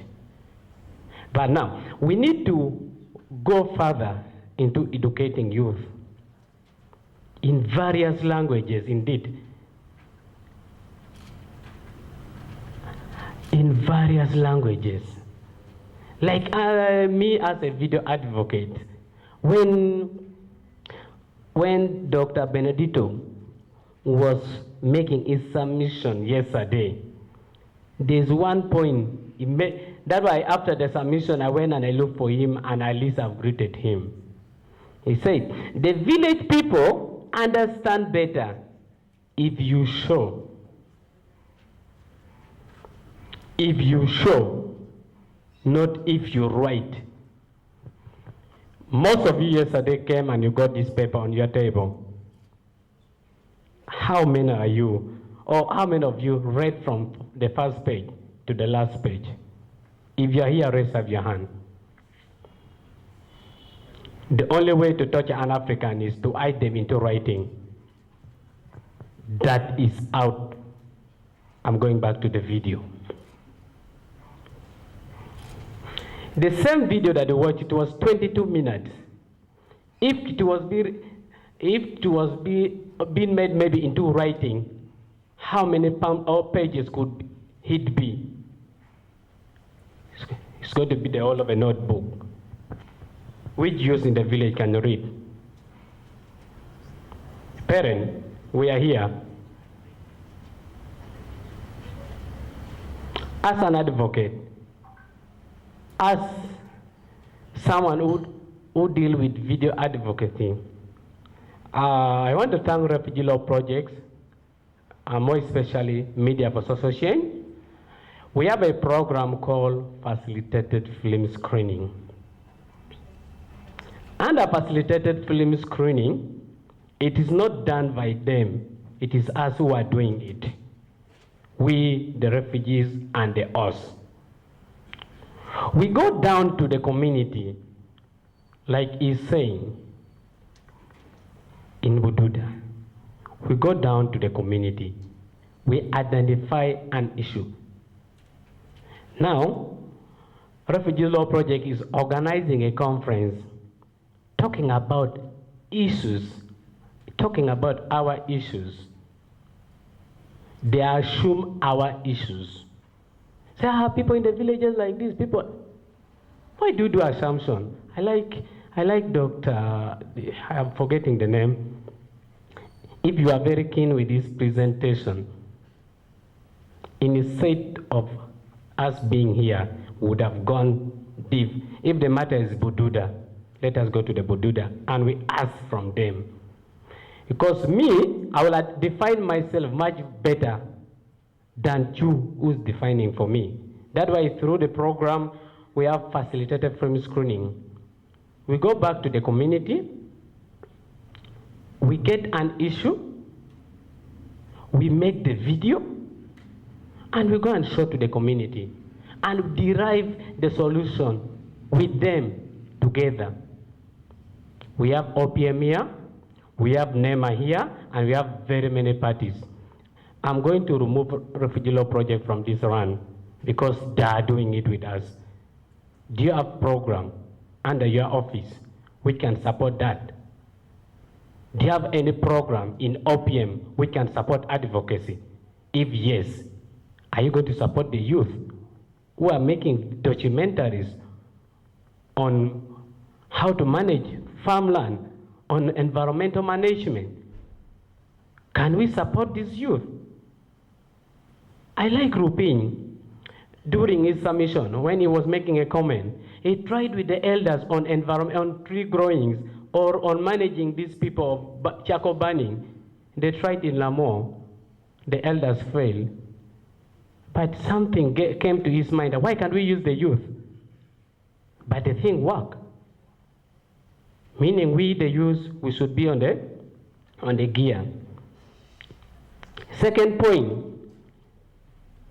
all I'm not repeating, if you are making policies, like the NEMA, you are reading your policies and parties here, none of them, I know nothing. Yes, I represent the youth, I know nothing about those policies. But if you are making the policies and you organize some youth, don't you think you can bring the thing together and the youth will go back and say, if the fellow youth saw themselves, because they were expecting us when they went for COP26 to watch from NBS. How many youth have time to sit on TV? They say news is for elders. But if we make the video, we can provoke them into their various WhatsApp group, into their various Facebook pages, and they'll watch that sort of documentary. Involve us, the youth, in your policy making, and then we shall understand it better. And then second, my last point on how can we integrate the youth into this. You make the youth to be actively participating into this. For example, the way you send them after the thief in the community. Now let the thief be the climate change management. Let us use the youth to actively maybe give them roles. Like for example, if that woodlock in Adjumani was being managed by the youth, fire was not going to be there. They would have managed the fire because they still have the energy, they still have the gas. In summary, let us not neglect, let us not ignore the youth in everything we are doing. Because if you go back there, they are using them because they want money. You use me to cut tree, I'll go and cut because I need the what? The money. But if you teach me, if you involve me in a policy, if you involve me in making the guideline, it will help. Like, I want to thank Refugee Law Project again, like the fight about, yesterday someone told us that it is not the SOPs, it's the guideline. The guideline to COVID-19. Yes, the president could talk in English. How can someone in refugees land there, deep in Kinandongo, understand it? We played our best as advocate to transcribe or translate those various guidelines into different languages like Arabic, Acholi, Dinka, Nuer, in form of video. Not only transcribing for them on writing, we sit and we talk to them and they watch the video, say, this is how you wash your hand, this is how you do, and they follow. Don't you think we can do the same when it comes to matters of climate? We can do when supported and when recognized. Thank you. Yeah, that hand clap is yours and they kindly receive it. You have heard what he has said. The first thing he said that amused me is still asking himself, is he a refugee or a Ugandan?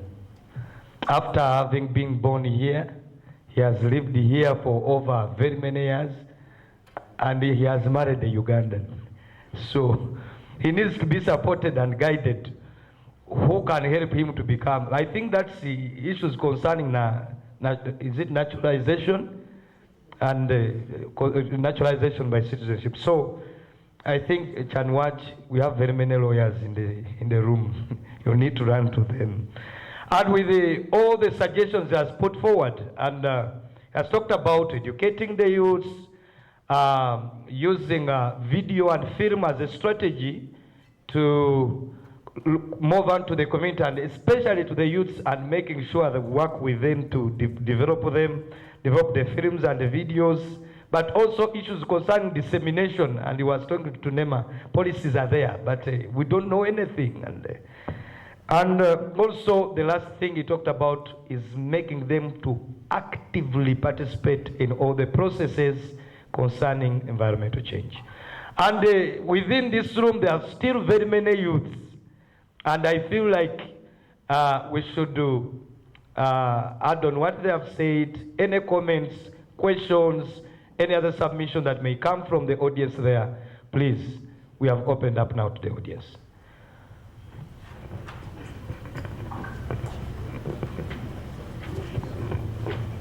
We have a bottle of sanitizer there and a microphone.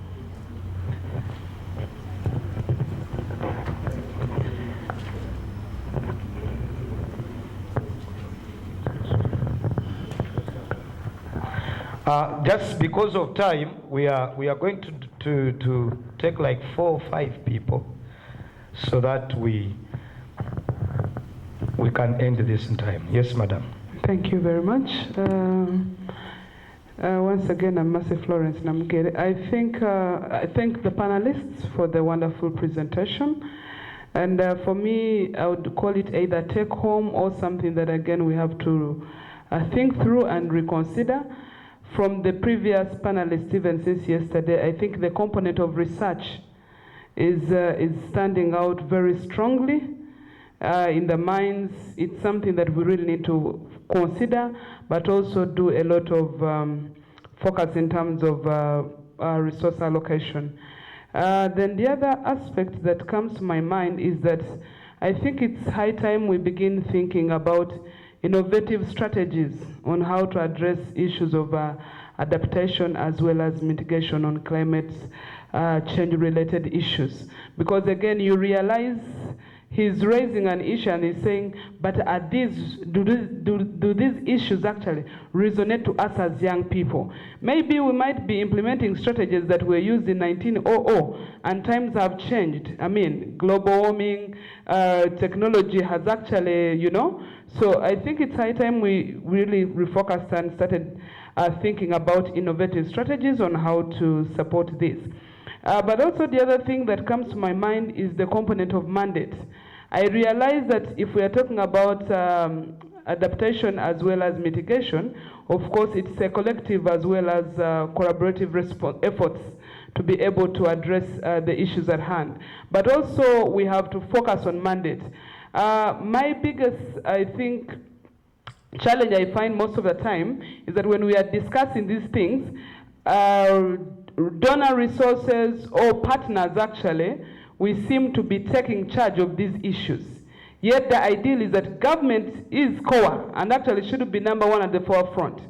So as we are discussing these things, I think the commitment, yes, for us, from our side as partners, we can do resource mobilization because we understand that we are complementing government efforts, but again, we should ensure that we advocate with government to do what is expected to do, because all these are ratified through the various conventions that government is expected to undertake. And maybe finally, for me, again, as programmers, to look at the component of mainstreaming, because you realize that a number of issues are coming up. Sometimes there are agencies that are undertaking constructions, that are doing the different related protection thematic areas. But I think the component of mainstreaming issues on climate issues, I think will be able to take us a long way. Thank you very much. Thank you very much. I think we can attend to this youth here who is eagerly waiting to make a submission also, and him then Dr. Tim. Yeah. Yeah, thank you so much. To my brother who's a neighbor from Budoda, I'm from Butareja, as I said. Whenever you get problems the other side, we also affected in Butareja. And the Baganda say, Omulirano gocha bili. Oh, why? Now, OPM, okay? But your issues as internally displaced persons follow under another department of disaster management and preparedness.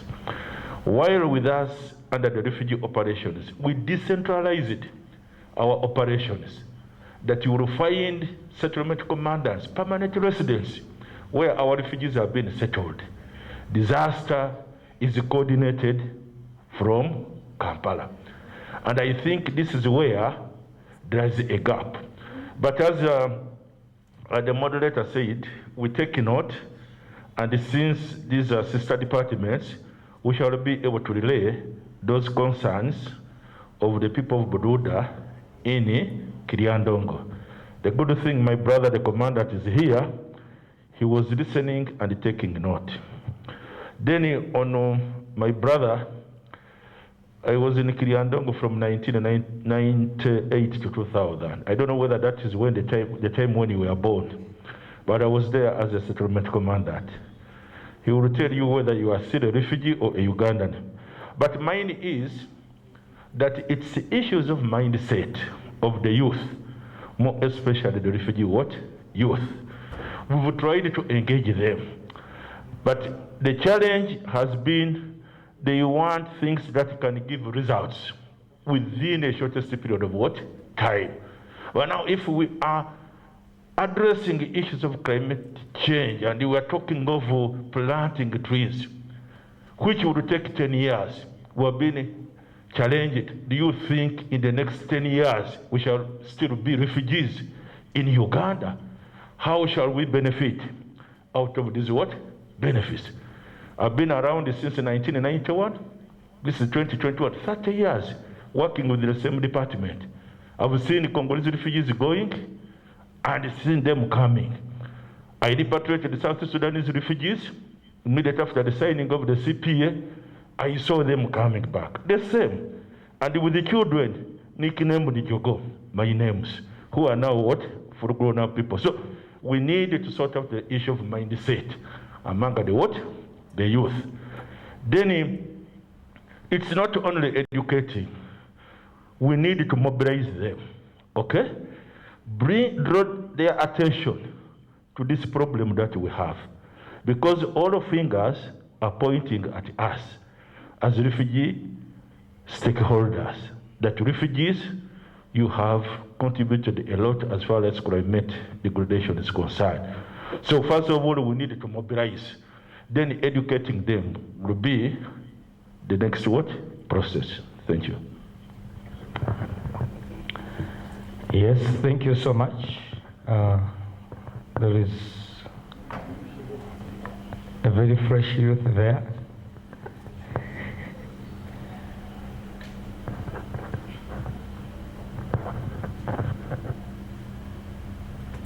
Okay, thank you very much. For me, I will add to what my colleague Chanwat said on what can be done for us to integrate youth on this matter. First of all, we need to look where are these youth. And these days, if you need to get to youth, you will all agree with me that you need to use social media, because these are the people whom most of their times they are on social media. And if you don't use social media, it will be very difficult for you to get to them. And also, we should be mindful to how do we package our information. Like yesterday, Dr. Chris gave us an example. When he tries to tweet about climate change, he doesn't get likes and retweets, which is very true.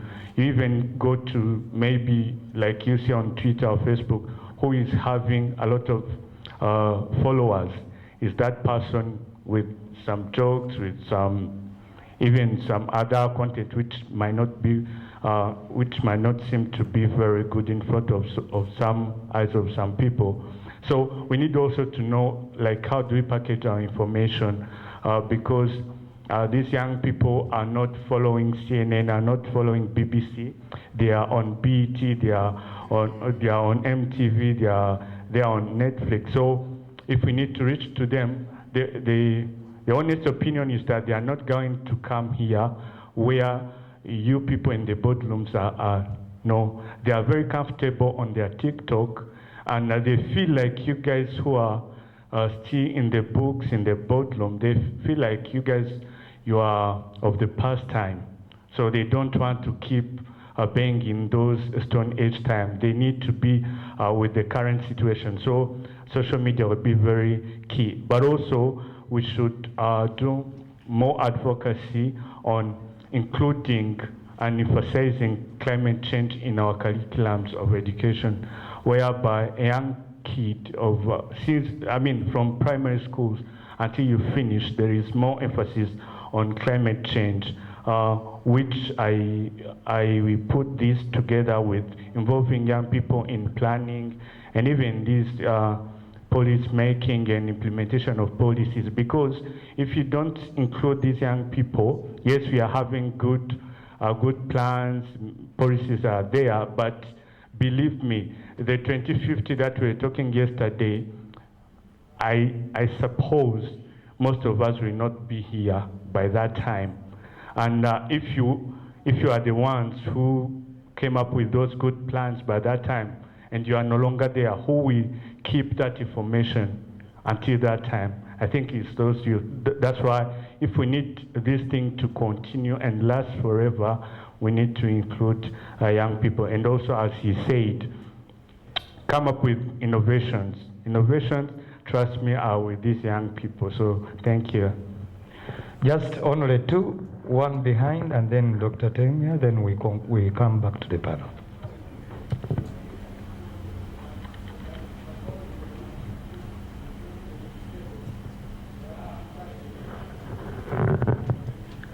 Yes, thank you so much.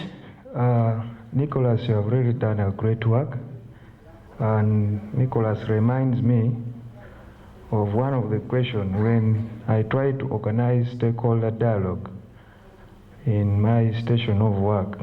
I have a refugee, she was a female.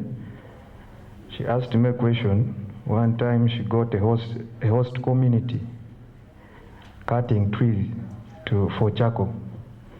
Then when she tried to intervene, the host community told her, you are a refugee, you have no right to talk. Then she asked me that question, what should she do? And it is one of the questions I'm leaving to this room, because I really failed to answer her seriously. Because what Nicholas has really presented have reminded me about that question. Then how can we engage the youth? As he talked of mindset change, I think as we are talking, changing the mindset of these youth, we need to encourage them to embrace any community program that comes. Because in most cases, the youth, they don't mind of any community program that, I give example. I went in one community, I was establishing a nursery bed, and the youth were really not bothered.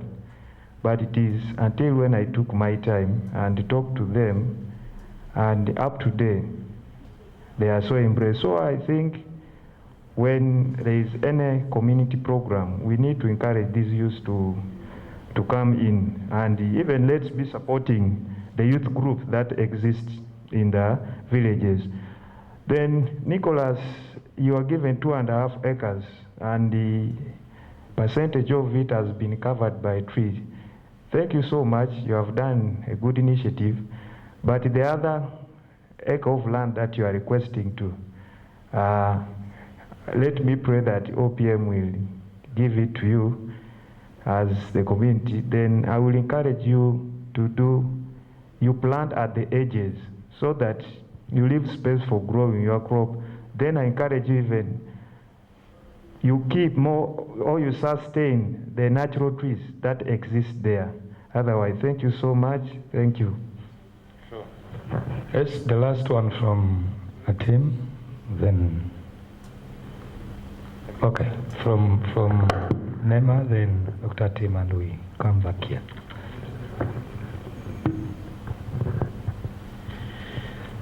Thank you, Mr.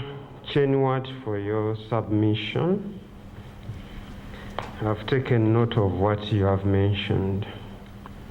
Maybe to bring to your attention, what you have to know is that ignorance of the law is no defense. So what do you have to do as an individual? Through our discussions here, we have said everything starts with me. Even before you go to run out so and so, it starts with you. Your mindset, your actions, your attitude, and everything. So, I would advise you, right now we are in a .com era. Most of this information is available online. You see, even us who don't usually go for these international meetings, we go and visit the websites and we access whatever is discussed in the international meetings. So even you, if you want to know any law, I would advise you, go to the internet.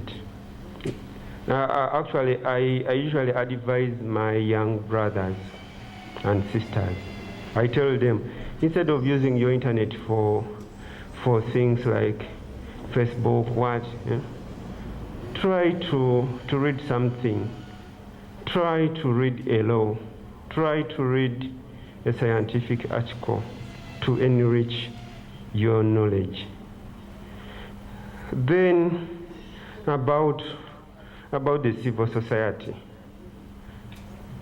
We are working hand in hand with those people. Actually, right now, there is a meeting just downstairs, just in the floor below this one. There is a workshop ongoing for a code, and NEMA is represented there as well. Then there are these young groups. I can give an example of the Little Hands Go Green. They are formalized, they are recognized, and they are working hand in hand with some of these big institutions. So really, you need to find all possible ways of getting this information. It may not come on a silver platter. Like you have said, you are having challenges with accessing the TV. Youth are having challenges with accessing the TV because you're at home and the TV is like for the elders. But the elders are getting that information because at least what I know, once in a while, some of that information on the environment passes around. Like Vakavera, the other time we had a public hearing in Hoyman, and all the information was there. It was saturating there. So really, try to find all possible ways of getting this information as we also work on our side. Thank you.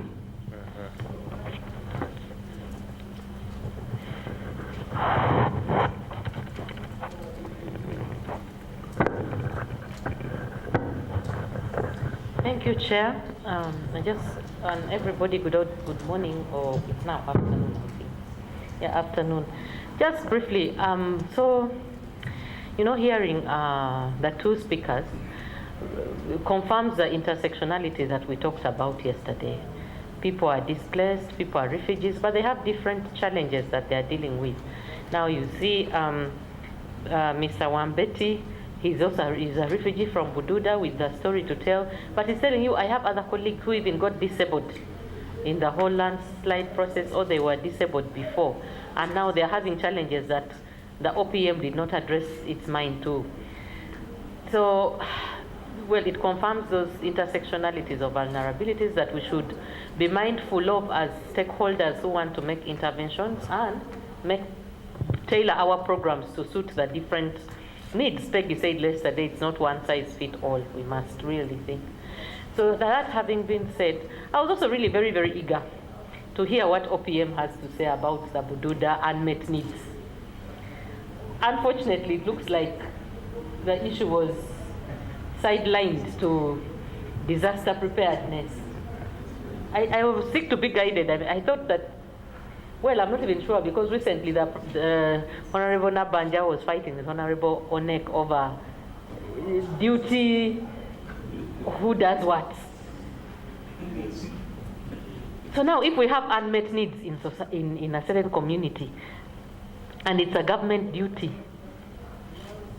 I'm seated here, I just wanted to say, OPM, can you please tell us and Mr. Wambet what next is since it's now disaster preparedness and disaster preparedness are not here, who is going to take that information to the relevant disaster preparedness?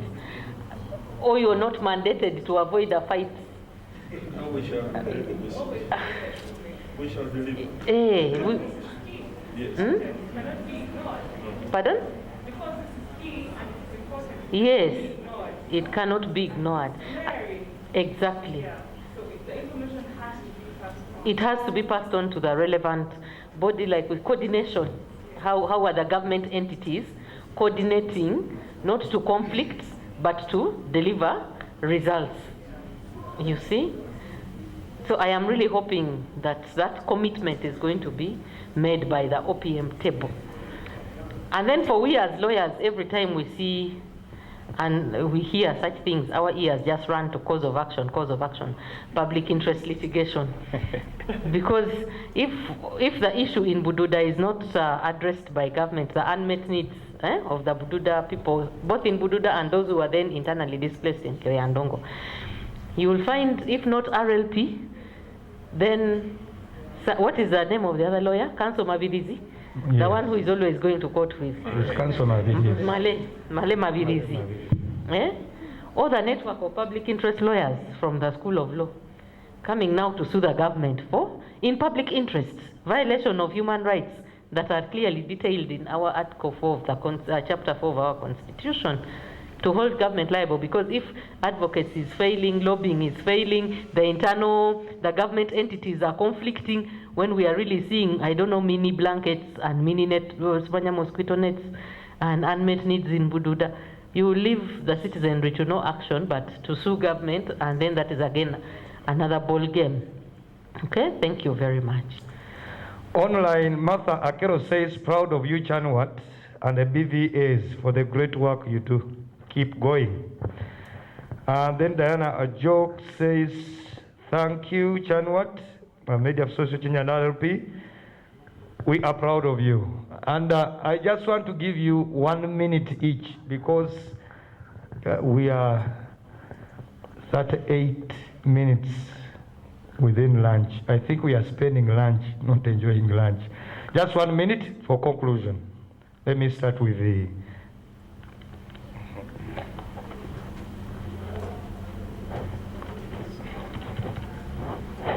okay.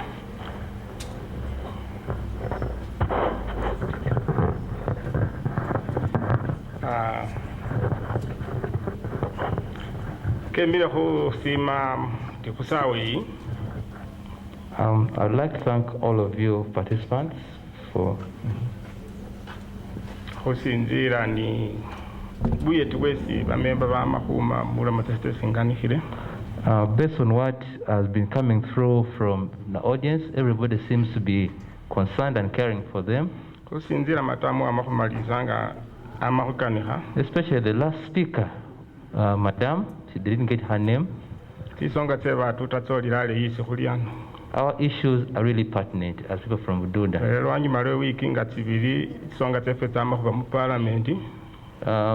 Our issues actually have also been pushed to Parliament. We are waiting for feedback. Even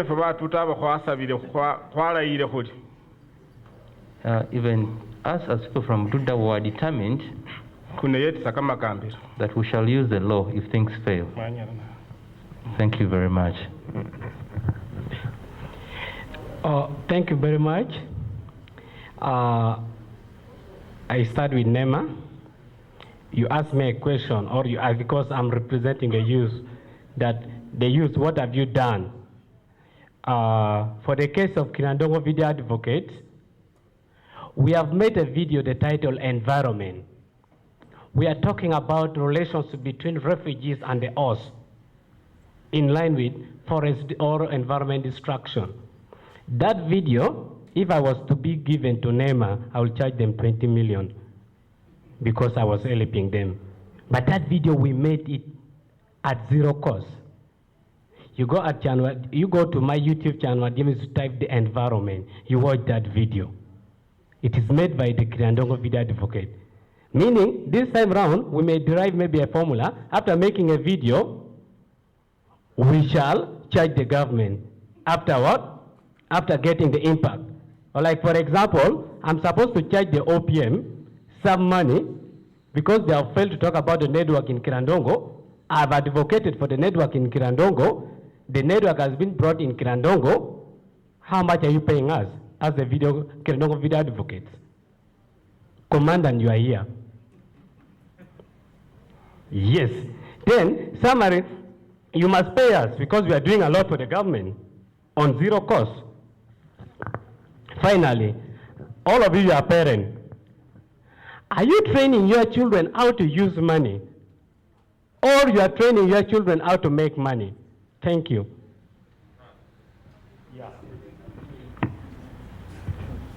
So he has concluded like that, but just before I return back to the day manager, I just want to thank my panelists, James Chanwat and Wambeti. Thank you so much for giving us this time, sharing with us your experiences and discussing with us. And also the whole audience as well as the online audience, thank you so much. However, remember, Aristotle said, because we are talking about issues of environment, which is today but also tomorrow, he said the quality of life is determined by its activities.